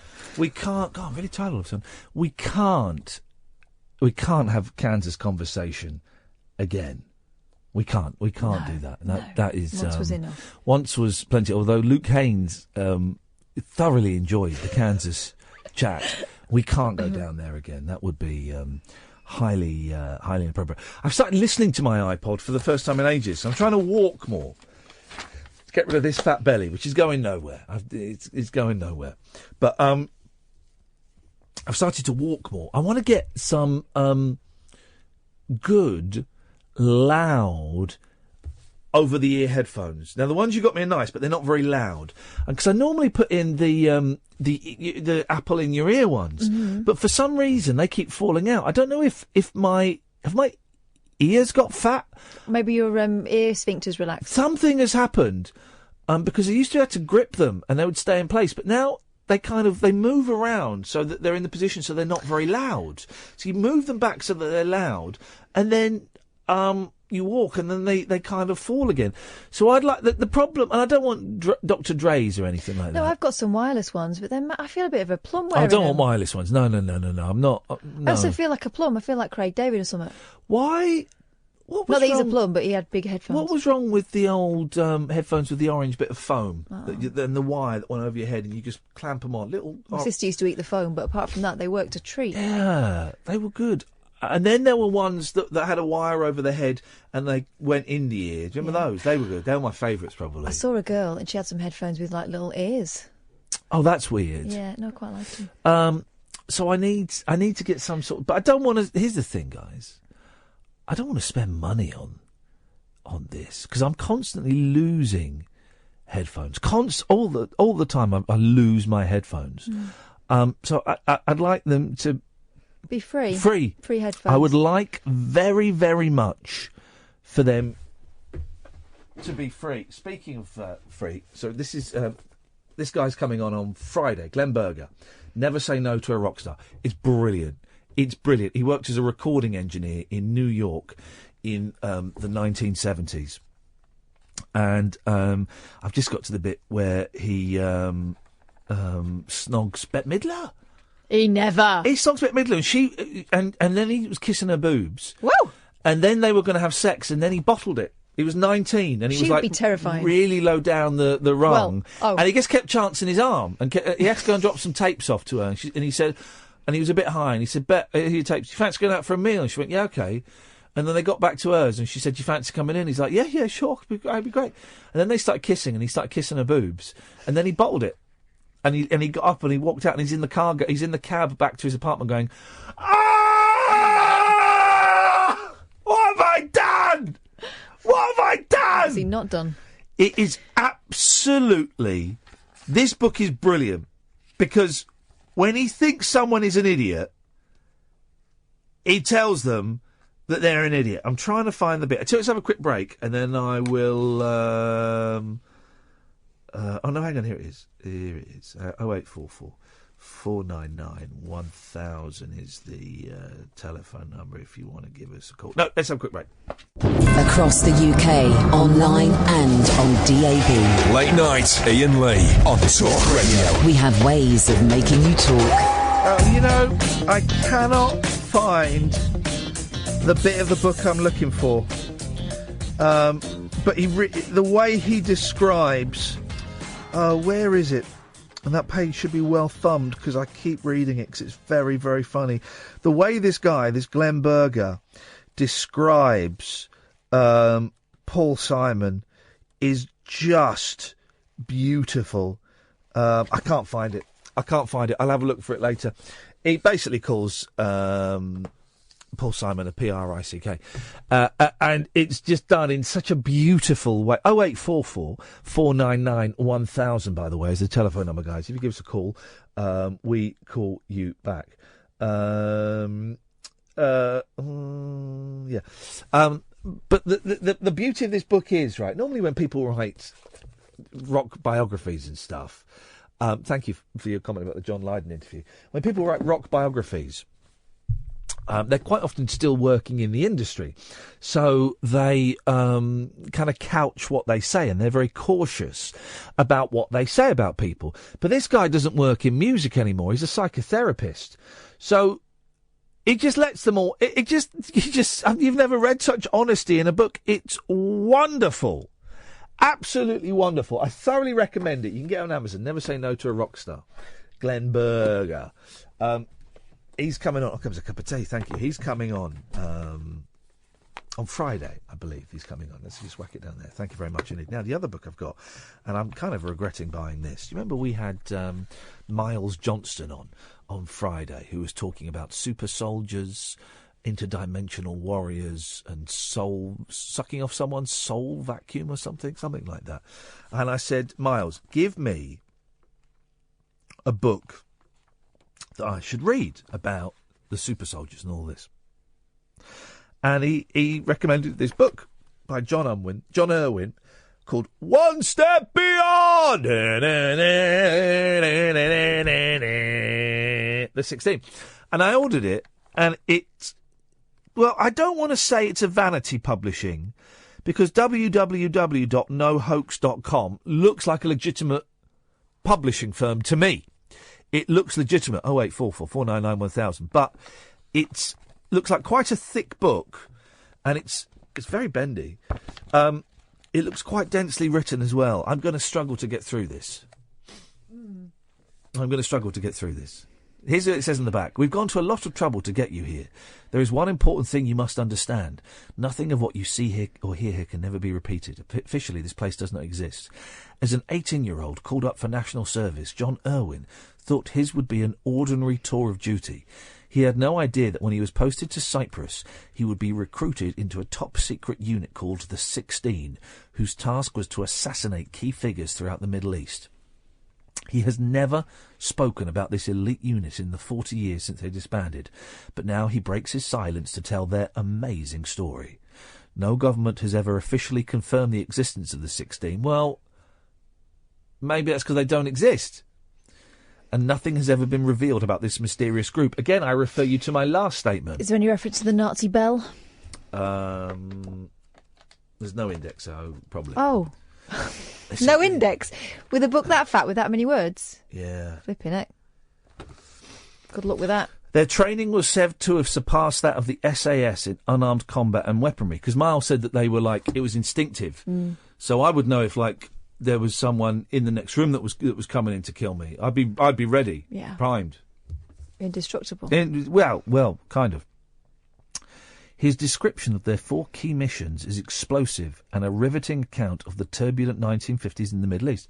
Nice little bit of social history. It's true, yeah. The Cold War was approaching its height, and there was a very real fear that there might be a nuclear conflict. Oh, because these are the people that disarmed... No, the aliens disarmed all the nuclear weapons. So all of the nuclear weapons we've got... Just pretend now. They just pretend. When there was a mission to be undertaken that no government could be seen to endorse, the 16 would do the job. They underwent unique training to ensure they had completely eliminated all fear. Like the 18. Long after he left the 16, John Irwin continued to use his skills in the unarmed combat courses he ran, but nothing compared to the heart-stopping action he saw while in service. This is an extraordinary account. No previous depiction of a military group in book or movie has remotely compared to the secrecy, skills, and sheer professionalism of the 16th. Well, how are you spelling skills? SKILLZ, of course. Excellent. Let's just pick a page at random. Go on. Dynamo slapped me on the back, a huge grin on his face. You did it. Well done, lad. You certainly hit the target. Hang on, Dynamo. Yeah. Oh. But I don't think you should have been so generous. That poor little sob will probably go into trouble for nicking that rug. He laughed. Come on, let's go. Where's Spot? He asked Chalky, who had just arrived behind me. What on earth were you doing with that carpet, Geordie? Chalky wanted to know. Let's just get... There's a lot of... I've got a feeling that this book is never going to be read. I might read some extracts from it at Performance Ring. Can I read a bit? Yeah, of course you can. It just, I wanted to... I was inspired when we spoke to Miles Johnston. And I'll go on. So I wrapped the gun and his finger in the smock I'd stuffed in his mouth and threw them in the river. Yep. Right, let's get out of here, Spot said. We should make good time now we've got the truck. That guy told us they were heading to another camp about 80 miles north of here. If he was telling the truth, it's going to be a while before anyone realises that they're missing. You see, this is what we're dealing with. Give me that. It cost me a lot of money, that. Oh, I found that riveting. Deary me. 0844 499 1000 is the phone number. Got a couple of... Well, we've got a spooky show coming up. Monday, we're in Macclesfield at the Mace Hall. No. What is it called? The Bait Hall. The Bait Hall in Macclesfield. It's a boozer. We'll get there at 9:30. But we're going to be very, very busy setting up the show. But if you live nearby on Monday, you're more than welcome to come along and hang out. It's a boozer, so you have to buy yourself some drinks and stuff. I spoke to Sean, the haunted landlord, earlier on, and he was just checking we were still going. Yes. Of course we are. Still going. We are still going. And he said, right, well, I've got you the paranormal investigators that are going to be there over the weekend. Beautiful. And also a medium. Hey. So we will thoroughly investigate that whole thing. Yeah, that's going to be awesome. And here's the thing, right? Just supposing that there was actually ghosts there, and that we recorded them, and that we heard them and they spoke to us. Supposing that happened, supposing we are the ones that gets the evidence that actually blows this thing sky high. I don't believe in ghosts, but I'm starting to get a little bit windy about going. Yeah. Are you? I'm not nervous. I'm only nervous about going because we'll have to talk to people. And as you know, I don't like talking to people. Oh, people are fine. It's the dead that I fear. No, it's making small talk with people makes me exceptionally anxious. So I should be dreading that aspect of it. But the ghosts and stuff, no, I'm not bothered about that because I as we said the other day, you've never seen a black ghost. They're always white people, unless God's racist, which I doubt very, very much. I don't think I'm erring back on the side of perhaps they don't exist. Not being real. Yeah. I'd like them to be real because it will make the world more fun. But here's the thing: we've got CCTV everywhere now, everywhere. How come we've never caught a ghost on CCTV? It's like the same with the killer clowns. This killer clown thing has not happened.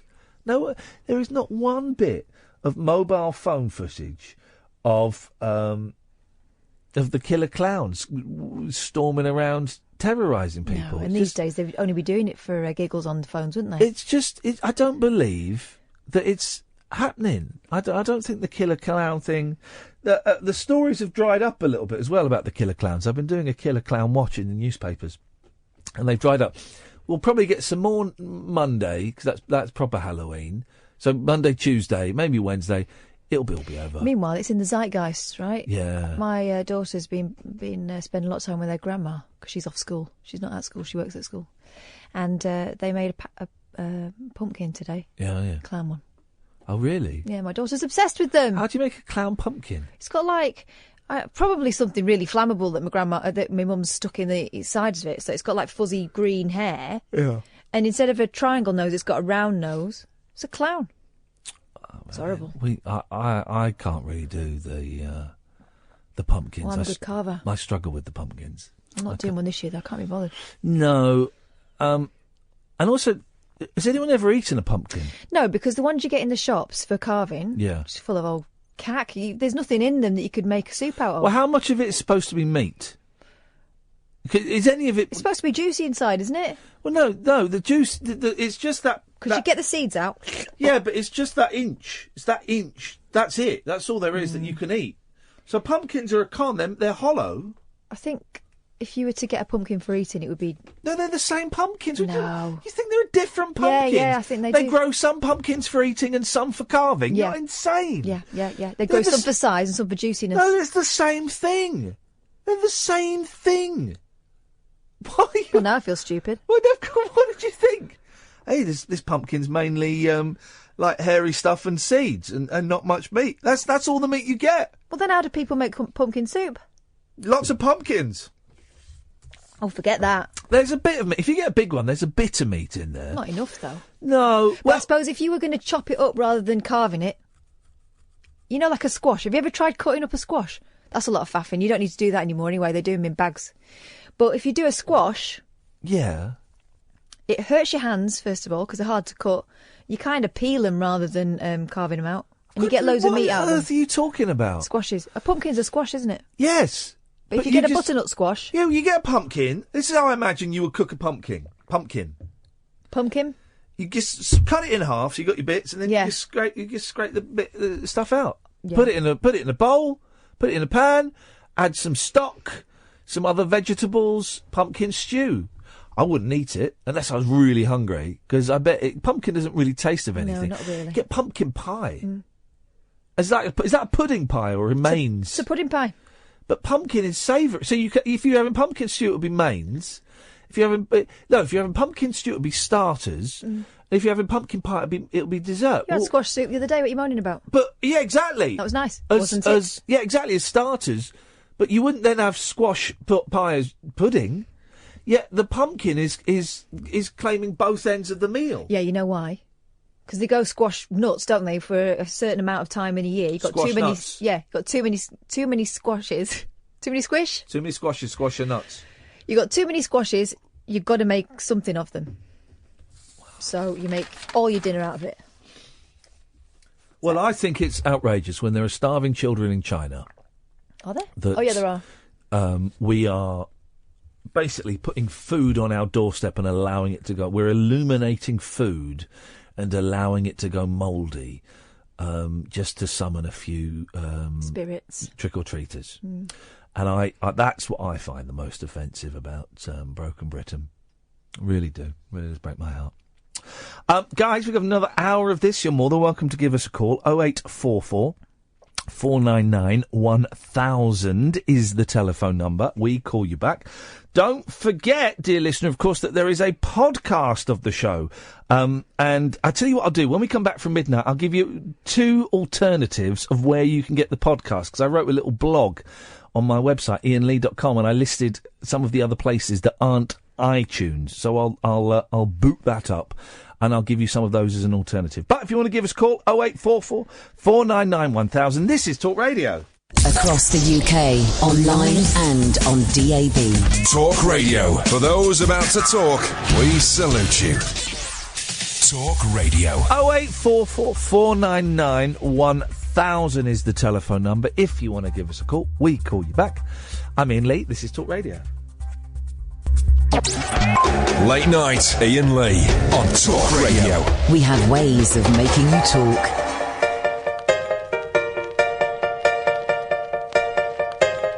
I'm a titty man, you're a titty lady. I'm a titty man, you're a piece of lazy. I'm John Noakes and I'm a titty man.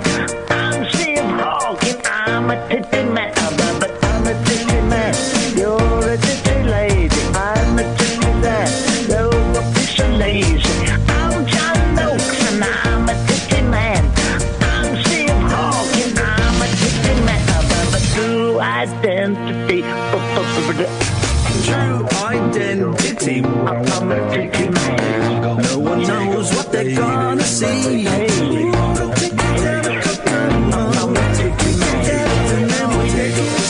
I wanna take you to be. I'm a titty man. You're a titty lady. I'm a titty man. You're a piece of lazy. I'm John Noakes and I'm a titty man. I'm Steve Hawking. I'm a titty man. I'm a titty man. You're a titty lady. I'm a titty man. You're a piece of lazy. I'm John Noakes and I'm a titty man. I'm Steve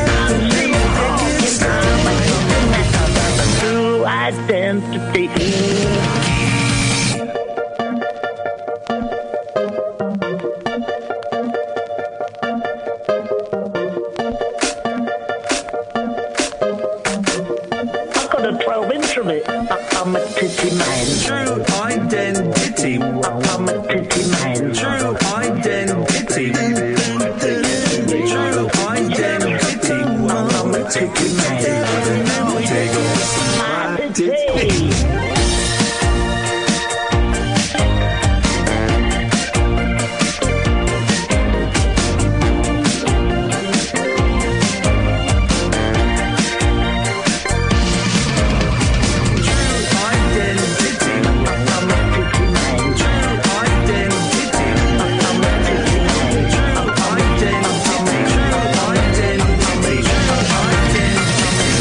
My titty. I'm a titty man. I'm a titty man. You're a titty lady. I'm a titty man. You're a piece of lazy. I'm John Noakes and I'm a titty man. I'm Steve Hawking. I'm a titty man. I'm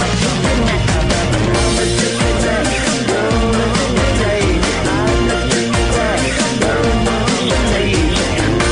You're a titty lady. I'm a titty man. You're a piece of lazy. I'm John Noakes and I'm a titty man. I'm Steve Hawking. I'm a titty man. Identity. Oh, bloody hell.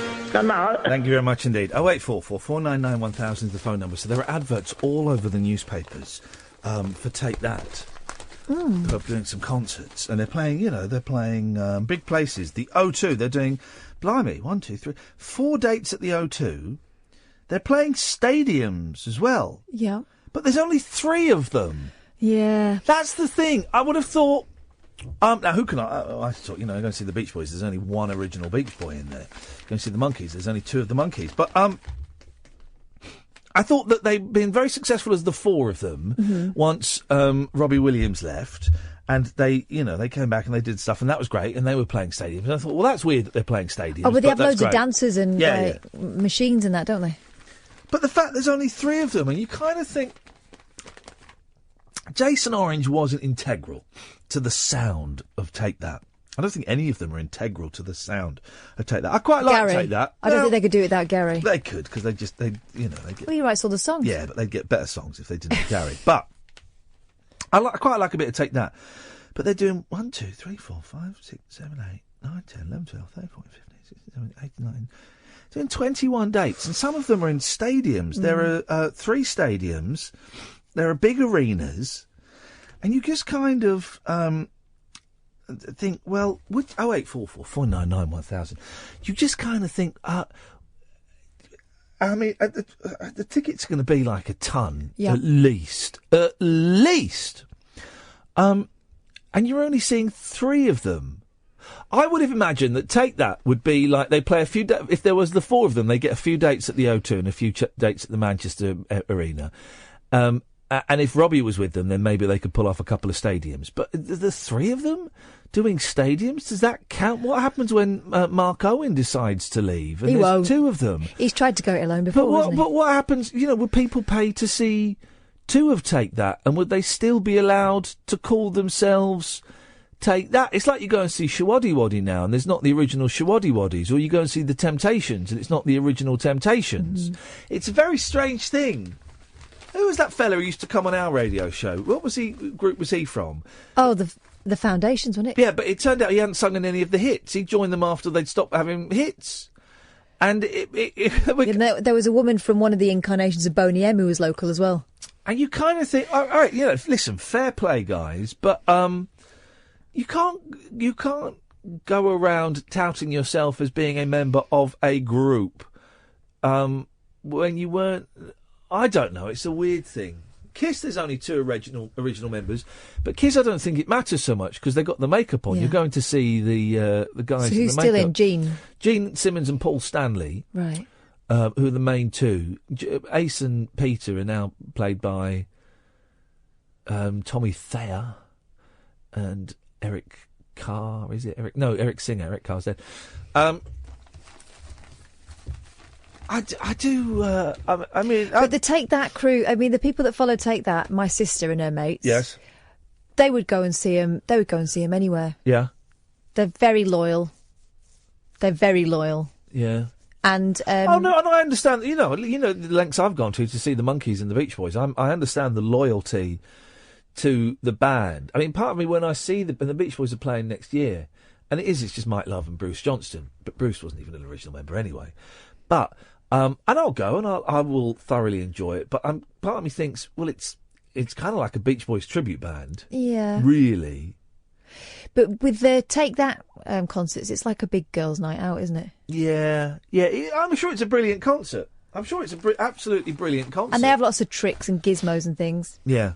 Oh, I went, and I was promised a night in a London hotel. Whack 'em through. If they're calling for us, don't chat to them. Let me do that. That's my job. Yes, Jim. Hello. Hello, Jim. Oh, God, I got through, immediately. Well, that's because there's no callers, mate. Yeah. That's good. That's good for me, anyway. It's good for you, Jim, yes. Certainly not good for my nerves. But what you got for us, Jim? Nothing. I apologise. Oh. Well, what made you... What force prompted you to lift up the telephone and dial the numbers? I've been on Periscope, Ian, for the first ever time. Oh, flippin' heck. Yes. I've got a new iPad. Oh, yeah. Look at you, your fancy technology, eh? Look at you, Jim. And did you seek us out on Periscope, or did you stumble across it by accident? No, I mean, I've listened to you for years and years, but I just got a new iPad, so I thought I'll look him up on Periscope. Oh, thank you. But Ian, it's not working. Oh, why? What happened? I don't know.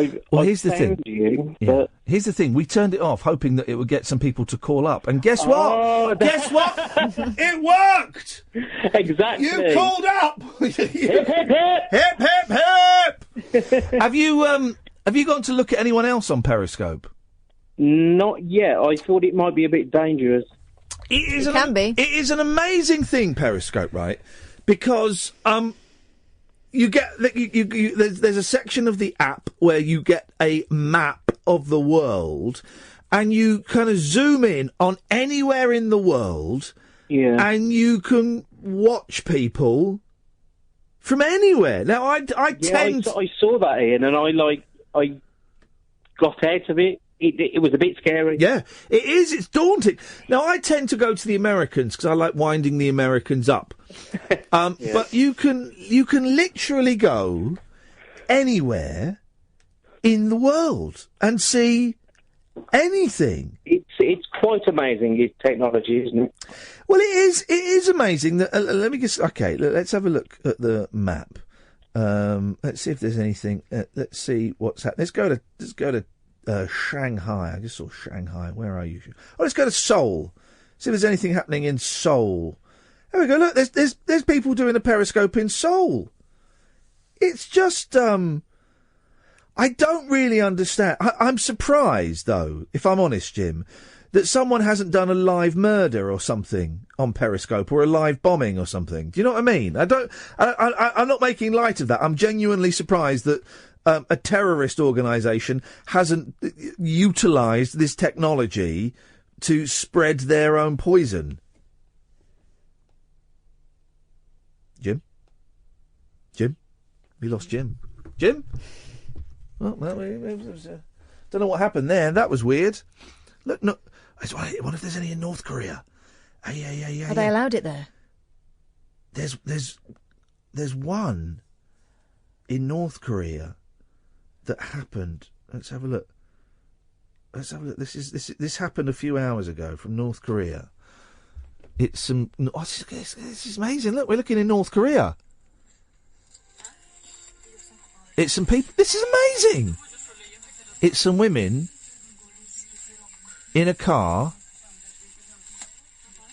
She's got a selfie stick, and there's a cat in the back of the car with them.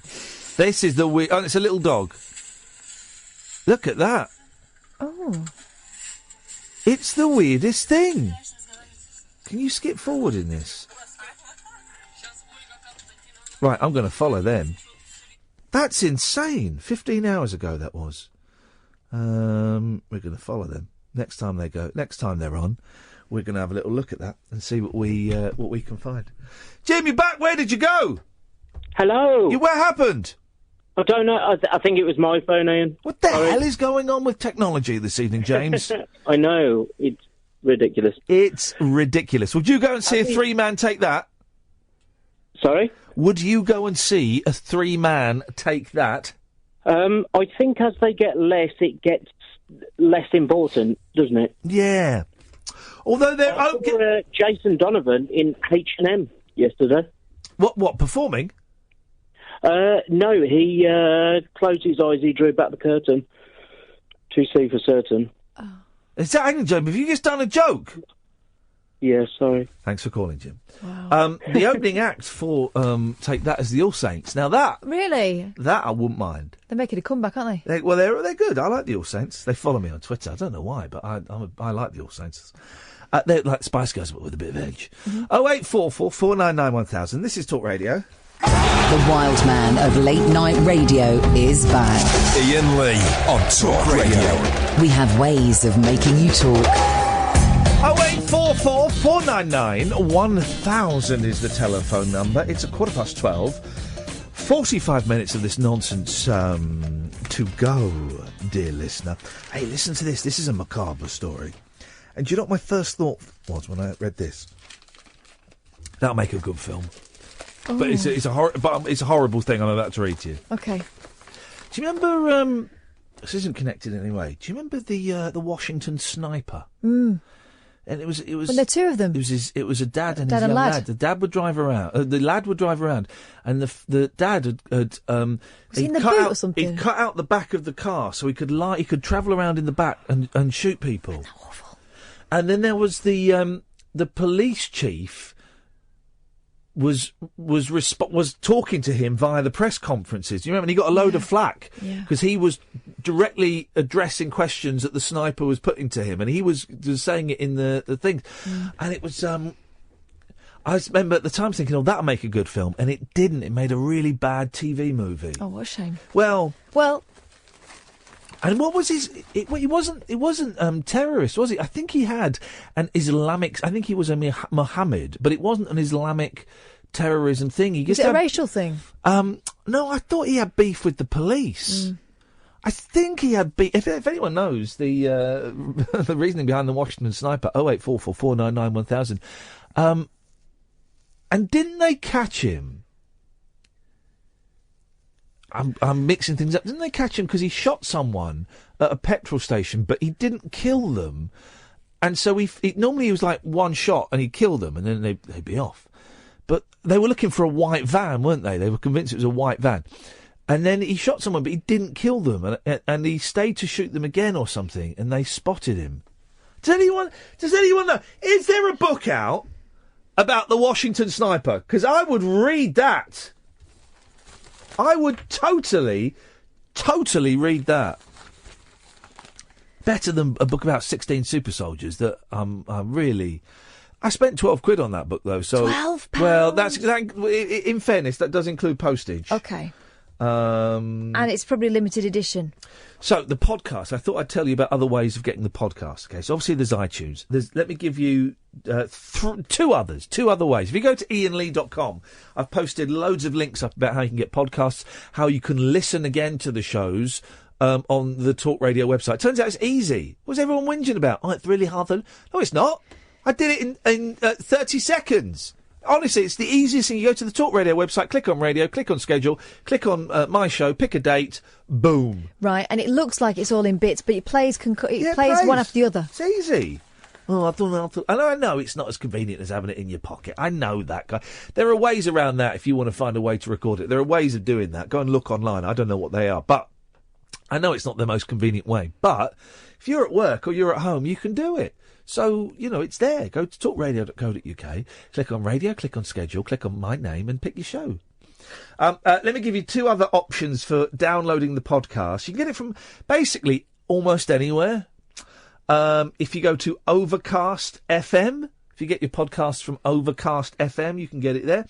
And Podcast Addict is another good one. I think that's, I believe that's an Android, but I don't know what that means. Don't know what that means. Does that mean you don't have to have an iPhone? I think so. You go to Podcast Addict and type in Iain Lee. I got my iPhone working now. Yes. It turns out that doing the thing they said to do actually worked. So basically... But they stopped talking to you halfway through this whole thing, didn't they? Basically, if there's an update and it comes on your phone and it says, do you want to download the update? You're supposed to say no. You're only supposed to do the update when it's plugged into the computer. Oh. Because when it's a big update like that, apparently, the phone can't handle it. What a load of old bull. And the thing is, you look at the Apple supports timeline on Twitter, it's full of people going, my phone's freezing, my phone's freezing. Why don't they just say, guys, really sorry, it's a little bit of a hassle, but you need to download the update by having your phone plugged into your computer. Yeah, couldn't they put that in the little box that pops up? No. They couldn't have done it. Anyway, 08444991000. Here's the story that's going to make an excellent movie. Right. A man freed after 20 years locked in a basement. Already. Oh, yeah. Already I'm in. I'm thinking, yeah, sure, take my money. Was last night being cared for by hospital psychiatrists. Armando de Andrade, 36, was reportedly tied to a bed in a tiny, dark, windowless room with a floor covered in feces. He had enormous toenails and fingernails, beard down to his knees and was malnourished. Isn't this the most horrific story? His parents had done that, had they? Yeah, police found him by chance, while hunting a drugs gang in Sao Paulo. He was last seen aged 16 when his family said he had moved away. His dad and his stepmom were yesterday said to have fled the area. Flipping it. Incredible. Isn't it just the most unbelievable story? Tomorrow I'm spending the day on YouTube looking for clips of this young man because you can't even begin to imagine what that's like. I do... But these stories keep happening. I do have a perverse fascination for these stories of people being locked in cellars. What was the one? I read the book that she wrote. It was called... oh, I know which one you mean. It's called 10 Years, 13 Days or something like that. And it was incredible. And she lived in the house with this guy. And she inherited it. Did she inherit the it in house. the end? She still lives there. She lives there, right.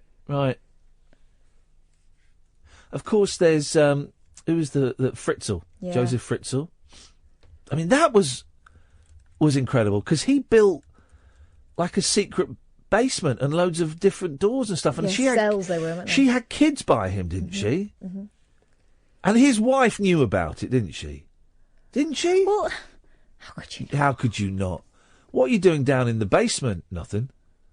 Right. It's just that you just brought a baby out with you. Well, it is. And of course, there were the three women that were Natasha Kampuch. Natasha Kampuch. What's the book called? It's called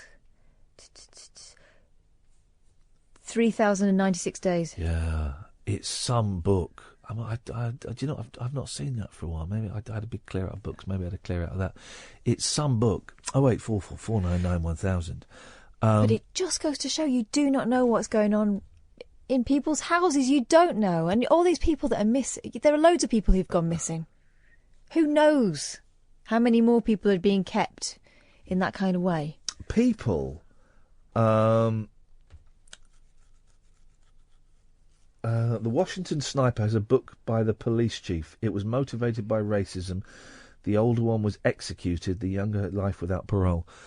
Gosh. Any books about Fritzl? But then doesn't it sound, isn't it weird that the Natasha Kampuch book is great because it's her story. She's written it. And it's all about her development and the psychological trauma and all of that. And so kind of she's wanted to share that story. If there's a book about Fritzl, it won't be written by the daughter, I'd imagine. It'll be written by a policeman who wants to make a few quid. So there's something quite macabre about wanting to read those things. But I do find them fascinating. What was it? There were the three women recently, weren't there, in the state recently, probably a year or two ago, that had been held by these, were they Mexican? Yeah, I think so. They were bad hombres, I think is the phrase now. Understatement. Very bad hombres. And they'd been held for about 10 years, hadn't they? Mm. There was one in London recently, wasn't there? The Marxist or Maoist? He was a Maoist. Oh. And it was his daughter. And his ex-wife or something, wasn't it? And I've just joined the dots. It was, and his ex-wife, and he kept them prisoner. And they thought he was magic, and they thought that he would put a spell on them or something if they went. And I've just remembered something that I didn't tell you. Oh. You know, I went to meet some Gary Glitter fans. Yes. Right. The last two I met, the lady and the gentleman, only 5 more years until the release party, were telling me something fascinating, and I forgot to tell you this. I totally forgot to tell you this. And I can't remember all of the story, unfortunately, and I didn't record it. But I don't want to say the wrong thing. I don't want to make the story bigger than it is. But they were in communication online with a fan. This was it. They were in communication online with a fan that wanted to send Gary Glitter some presents in prison. Paul Gadd some presents, right? And they got in touch with one or both of these two because they were big fans, quite well known in the community, saying, look, I'm a big fan of Gary Glitter. What can I send him in prison to show him my support? And they said, well, this and this won't get through, this, but if you knit something, that he'll probably get that. He likes knitted socks. He likes blue socks or something, I think is his thing. And so she knitted these socks and she sent it in, and they opened up this conversation online. And she's going. The people I met were asking this woman why Gary Glitter, and she was quite gushing in all these messages about her love for Gary Glitter. And she's going, well, he got me through a really difficult period in my life when I was young and growing up. His music was the only thing that I was allowed to listen to, and it kind of, it was about freedom and it was the daughter of the Maoist guy. It was the woman who'd been held prisoner in that house. Oh my word. She was a big Gary Glitter fan because his music had meant so much to her. Imagine not only is your dad pretending to be magic, not only is your dad keeping you prisoner in his house, the only thing he's letting you listen to is Gary Glitter. I mean, it just gets worse and worse, doesn't it? She knew what he'd done. Yeah. But the music meant was the thing. So much to her, was so powerful for her. Gosh. 0844 499 1000. This is Talk Radio. Late night Iain Lee. On air and off the leash. On Talk Radio. We have ways of making you talk. Well, there are 3 Fritzl books. And I just don't know which one to get. Oh God, there's 3. Well, no, there's 4. Okay, the top 3 that come up: House of Horrors, 2008, The Crimes of Joseph Fritzl, 2011, and Monster, 2008. Monster. Well, I don't know which one to get. I mean, and I know it's God blimey. This is a title for a book: Tortured, Abused and Neglected by Britain's Most Sadistic Mum. That's going to be a tough old read. Have a look at the reviews after. Yeah, well, this is the thing. There are so what I need a listener to get in touch and tell me which one I need to read. But of course, if you do order that one, you're going to get, because you like this, you might like that. You might like this. You might get shovel and a pickaxe. Oh God, awful! There's an awful story going on at the moment in Hong Kong. Is it? Oh, the guy who was sex. Yeah, was taking loads of cocaine and killing sex workers. I have deliberately avoided looking at that story. Because it sounds, I kind of stopped reading about horrific murders and whatnot when those 2 kids killed that dinner lady, that woman and her daughter. Yeah. I read a little bit of that when the case was going on, and I thought, this is so horrific. I don't want to know about anymore. I know what you mean. And then I was kind of, they were reporting it on PM once they'd been found guilty. Once she'd been found guilty, he admitted to it. And I found myself listening to quite a lot of the report and then thinking, actually, I don't need this in my head, man. No. And I turned it off. But it was just grim. And the bit about the copper finding the little girl and shouting at her to wake up. Hey. That made me cry. I only read one report and that was enough. And again, I don't know why I read it. Why do we do this? I guess is it concern? Is it curiosity? I don't know.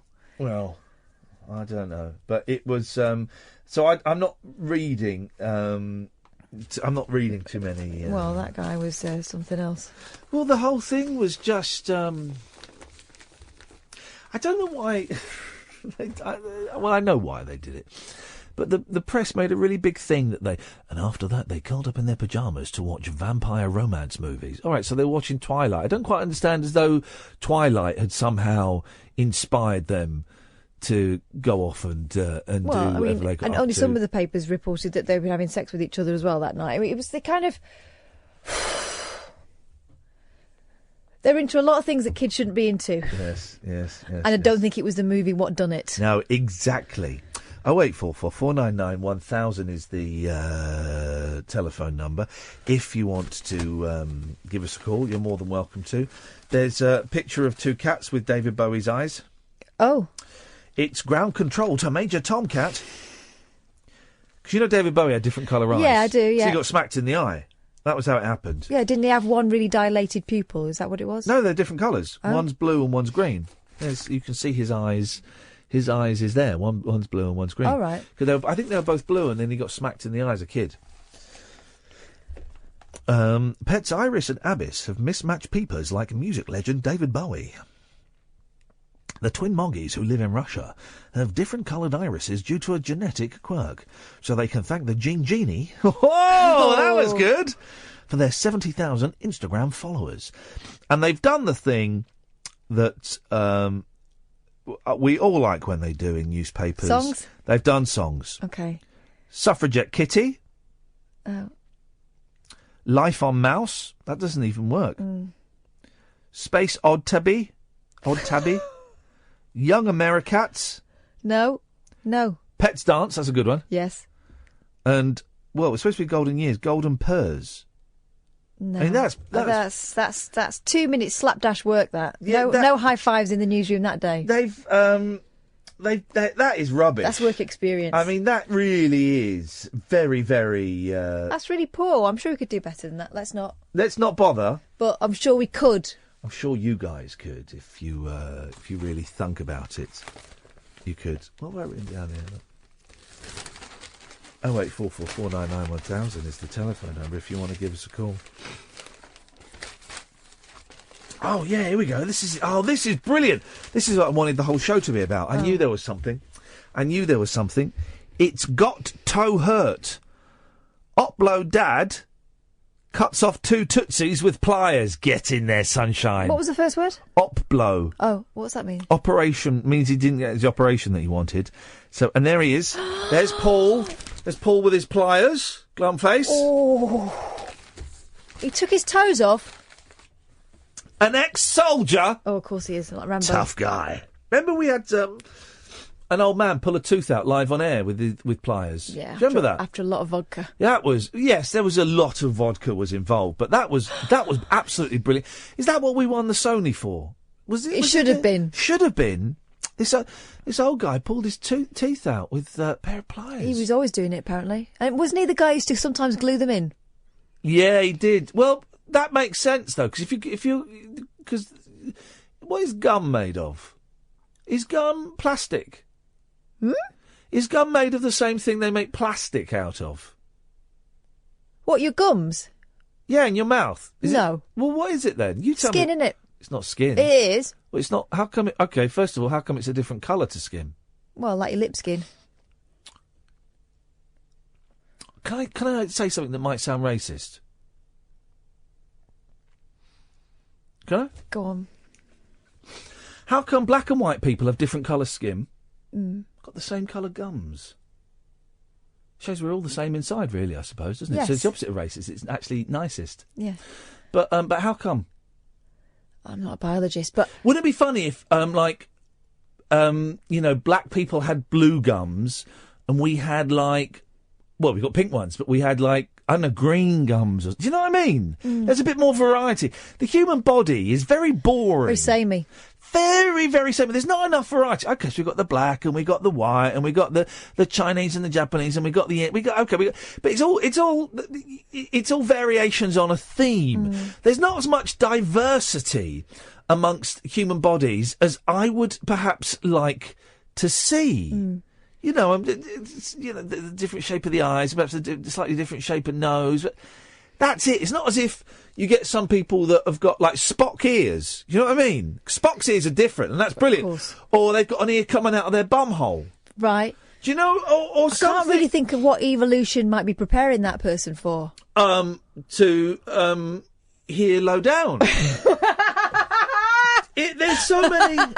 Well, how many times have you had to bend down to listen to your kids? Yeah, exactly. Well, they grow though, don't they? Then what do you do with that spare ear? It falls off. An ear not in your bum hole, because that would be disgusting, but certainly near your bum hole, I think that would be absolutely marvellous. There was a lad in the paper the other day who had a wagging tail. What's that? Yeah, it was massive. And it had grown No, I bet it did. during puberty. Yeah. They can do. That's very, very common. Is it? Oh, it's like 1 in 5 people have tails. Yeah, I know, but don't you always have it? It's just a lengthened coccyx, isn't it? Sorry? Hmm? What do you mean you always have it? No, you have it removed. No, don't you have it born with it? You get it docked like this to do with Cocker Spaniels. You bite it. I missed no, but that. aren't they generally born with them, though? I've never heard of them growing longer. Errol Flynn, I told you this the other day, Errol Flynn, at the age of 13, his job at the age of 13 was to castrate sheep with his teeth. He would bite their balls off. Imagine that. That is brilliant. What a summer job. I've seen that done. Really? On the telly, yeah. By a 13-year-old boy? No, by a celebrity. I would like to see a 13-year-old boy bite a lamb's balls off. I think that's probably frowned upon. I'd like to see a 13-year-old boy bite a lamb's balls off. Make it happen. Yes, sir. That would happen. But they don't just bite. They don't bite the whole thing off. There's a technique to it.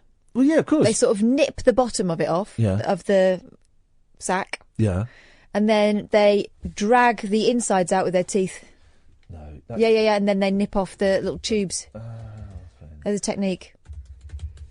I want to find the passage. If anyone's got Errol Flynn's autobiography, 08444. That wasn't the fact I thought you were going to tell me about Errol Flynn. He had a massive dick as well. Him and Roddy McDowell. Here we go. I'll read you an extract from his book. Go on. Hang on, let me find it. I was the newest man and had to begin at the bottom, right? This is when he's working on a sheep ranch in Australia when he's written 13. this himself, has he? This is from his autobiography. Oh. The bottom of the sheep itself, literally. I was one of 4 men in a line, an assembly belt for sheep shearing. The first man took the young hogget, as a young lamb was called, and he had to dag him. That is, he must get rid of the blue bottle flies and all the accumulated excreta around the tail. This he did by holding the sheep in his left hand, and his right hand went in and dagged the sheep. He grabbed a handful of the sheep's excrement, tossed it aside, and passed the sheep on to the man next to him. The next man was me. Oh, no. All I had to do was stick my face into this gruesome mess and bite off the young sheep's testicles. Dagger hogget. I had good teeth. I put my nose into this awful-smelling mess, my teeth solidly around the balls of the 6-month-old sheep, and took a bite while I held him upside down. My nose was in fur and ordure. I bit and spat out the product into a pile of what they called prairie oysters. Oh. The sheep never let out a bleat. You bit, you spat out something like a couple of olives and passed it on. Every day I had my proportion of oysters. The blue bottle flies swarmed all over me. That is a proper job by a proper geezer, 13 years old. Oh, thank you. Okay. And I just pray to God that one day my boys will get a job like that. Make Daddy proud. Late night, Iain Lee on Talk Radio. We'll get you talking. Oh, I meant to mention this, and he's called in. I meant to mention this. Ladies and gentlemen, all the way from New Zealand, it's Tom. Hello. Hey, Tom, how you doing? Yeah, good, thanks. What kind of cake? Lemon drizzle. Of course. How was your journey over to New Zealand, Tom? Was it long and arduous? It was, yeah, it's quite painful, yes. How long is the flight? I made it. 14 hours and then 10 hours. Yes, with a 4-hour stopover in Singapore. I mean, that's 2 very long flights. Listen, for those who don't remember, Tom is very, very powerful in the theatre. He's up there, and he came on saying he was... What was the show? I can't even remember what the show was you're doing over there. Oh, Priscilla! The show is Priscilla, Queen of the Desert, yes. The reason he popped into my mind is because someone asked my sister yesterday on Twitter, who lives in New Zealand, oh, did you ever go and see that show that listener mentioned? And I must admit, I'd completely forgotten about it. And my sister tweeted... She is coming this evening. When is she coming? Tonight. Oh. Hey! So I'm meeting your sister tonight. That's so funny, Tom. Thank you so much. You're so kind. She tweeted a brilliant thing saying, yes, and he's even invited us for a backstage tour. Tom. Of course, yeah. She'll get the backstage tour from me, so she'll get to meet me, and I'll show her everything. Tom, you're so kind. You're very kind. Make sure that either my sister or my brother-in-law buys you a drink at the very, very least to say thank you. Has the show? The show's been going for a couple of weeks, has it? Yeah, it has been running for a couple of weeks. Yeah, it's going very well. Yeah, selling out. It's great fun. And people are loving it. How long is it on there for? We have another 2 weeks of shows, and it runs until the 14th of November. And then do you come straight back, or do you get a bit of time out there? I come straight home. I'm actually leaving the show before the end because I've got another job, so I have to fly. I'm flying home next week, but it runs for another 2 weeks after I leave. Oh, look at you, busy in the theatre world. That's brilliant. Yeah, you know. Yeah, keep busy. Oh well, did Id's family get in touch? No, I haven't been in touch with Id, but I can. I was expecting to speak to him actually, but he can tweet me and I can sort out some tickets for him. Well, where is Ed? He's away with his girlfriend. Ed's gone off to I forget about him, Tom. He's a loser. Oh, he's in Barcelona. Yeah, what a loser. Tom, remind me of your Twitter name, Tom. It's just Tom French UK. Get Ed to send me a message and I'll sort out some tickets. Oh man, you are this is the nicest guy. Listen, Tom, we owe you. If you, I know it's not on the same scale, but if you ever want to come to any of our events, even if they're sold out, we can sneak you in. Thank you so much. I will. It's an absolute pleasure. Well, I'm glad you're having a great time. Thank you for looking after my sister because it means a lot. So thank you, man. That's all right. Thank you, mate. Is that it? Is that what you wanted? That was it. I was just going to say, meeting her tonight, and it's the afternoon here, so I'm going to go to work. Nice one, man. Thank you very much. What a nice man. Look at that. You see, look. Yes, I expect to get free stuff. I'm a big celebrity, but looking after my sister like that is very, very kind. Yeah, it was nice of him. It was very nice of him. We didn't find out what show he's got over here. We might be able to blag some free tickets for that. For me. Well, slowly, catchy tickets. An ex-soldier lopped off... 08444 499 1000, by the way. An ex-soldier lopped off 2 of his toes at home without painkillers after getting frostbite. Tough guy. Didn't Ranulph Fiennes pick his off? Yeah. Toes, I think you could do. Because toes, there's not... Well, you know you break your little toe about 6 times every year. Mm. That's true. Really? Yes, you do. Because the bones... I could cut my little toe off with pliers now and it would be all right. Wouldn't you fall over? Don't you need your little toe for balance? No. That's a myth. Oh.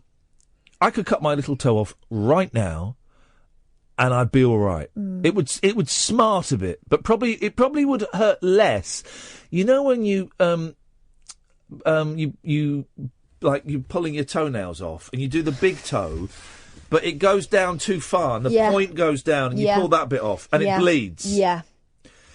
Cutting off your little toe probably hurts less than that, and probably bleeds less than that. Oof. I don't want to try either of those things anytime soon. If I still drank, and I was drunk now, I would cut a toe off now. Oh, stop it! Well, I would cut a toe off. What, one of mine? Well, I'd cut one of mine off. Listen, this Paul Dibbins, 57, can do it. Yeah, but his were frostbitten, so you probably couldn't feel him anyway. Paul Dibbins, 57, removed them with a Swiss Army knife, pliers and scissors when told he faced a 6-week wait for surgery. So the hospital's going to do it. That makes me feel sick. He was impatient. Flipping brilliant. No. He claims a surgeon who inspected his hour-long living... Hour? Oof. What you doing, Paul? Cutting my bloody toes off. What are you doing that for? You're going to get blood all over my new carpet. Thought you were going to hospital. Won't be able to see me till December. Oh, you bloody... Well, listen, right, do it, but you clean up after you. I'm going up to bed. You come up when you're finished. Not go bleeding all over the bloody sheets. Oosh. He claims a surgeon who inspected his hour-long living room amputation told him it was textbook. Paul said, I bit the bullet and cut off the toes. Oy. The doctor said they were going to kill me. He got frostbite. Guess where he got frostbite? He's an ex-soldier. Guess where he got frostbite? Lytham. Not far. He got frostbite in his right foot while spending 3 hours fixing a car on a bitterly cold day in March. March? It was mild, wasn't it? Doctors told film restorer Paul of Buckfastleigh, Devon, the leg would have to come off below the knee due to complications. I bet he'll take that off as well. What are you doing now? Taking leg off below knee. Oh, you silly bugger, Paul! Oh. Due to complications linked to his diabetes. Oh, blimey. The former Lance Corporal said he was being wheeled into theatre when the operation was called off after another overran. He discharged himself. I bet his feet were discharging as well. And spent 6... What's so funny? Why are you so funny about feet? It's just anything like that. Chopping things off. John Wayne Bobbitt, isn't it? I'd chop someone else's off, but not my own. He discharged himself and spent 6 months trying to treat his toes, but they developed potentially fatal gangrene. God. Paul got another hospital surgery, but didn't want to wait 1.5 months. 1.5 months. They're only 6 weeks. they're only saying that because they said 6 weeks earlier on. But no one says 1.5 months. There's a stupid way to say time. Wife Elaine, 57, added, I couldn't be in room while he did it, but I know that he had to do it to save his foot, his leg, and his life. He's always been a survivor. Well, he has up till now, but one day he won't be. We're all survivors at this point. Yeah, one day he won't be. One day he'll be dead. You've got to respect that. Yeah, but it shouldn't come to that, should it, when people are doing their own operations? Oh, don't turn this into a... cuts. No, exactly. Literally. Yeah, in his living room. Don't turn this into a Save the NHS rant. Save the NHS. For once, for God's sake, the Save the NHS NHS. has done a good thing here by discharging this man. And he's got a brilliant story. If I had to cut a toe off, right? Oof. What a brilliant story to have. Imagine you're at a dinner party and the conversation runs dry. And it's silence. Hey, did I ever tell you about the time I cut my toe off? Here, have a look at this. What? Have a look at that. I did that myself in the living room. Told you about what my granddad did. He drilled through his finger. That's quite common, yeah, when you get the blood building up behind your fingernail. Yeah, that's quite common to do that. But he did it with a manual, not an electric. Did he have an electric? I think it was electric, yeah. Oh, right, okay. Because it'd be a manual. Don't try this at home, Well, guys. you've got to do one of those. That would be tough. Well, you need 2 hands to hold that. Well, exactly. So you have to get someone else to do it. Or do it with your knees. I'd work a way out of it. Well, yeah. I told you I had to put a Velux blind up the other day. It took me an hour and a half to get one of the screws in because it was at an angle. And I had to do it with my left arm at an angle. I had no purchase. And it took me an hour and a half just to get the screw in. So How many I'd imagine... times did you think about giving up? I never. Oh. Never. Did not... I spent an hour and a half making no progress. No, never give up. Never. I'm not letting Velux get the better of me. I don't think so. No, I taught those guys a lesson. I hope Pride of Britain are listening. Very, very soon, the Pride of Britain. Why is Carol Vorderman the face of the Pride of Britain? Because she got Rear of the Year.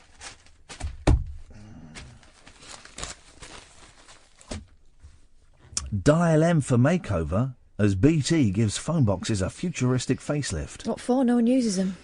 Well, no, they're going to have little seats in so you can actually do a wee and a poo legitimately. Or have sex like that couple I saw in Nottingham. Most of us probably can't remember the last time we used one.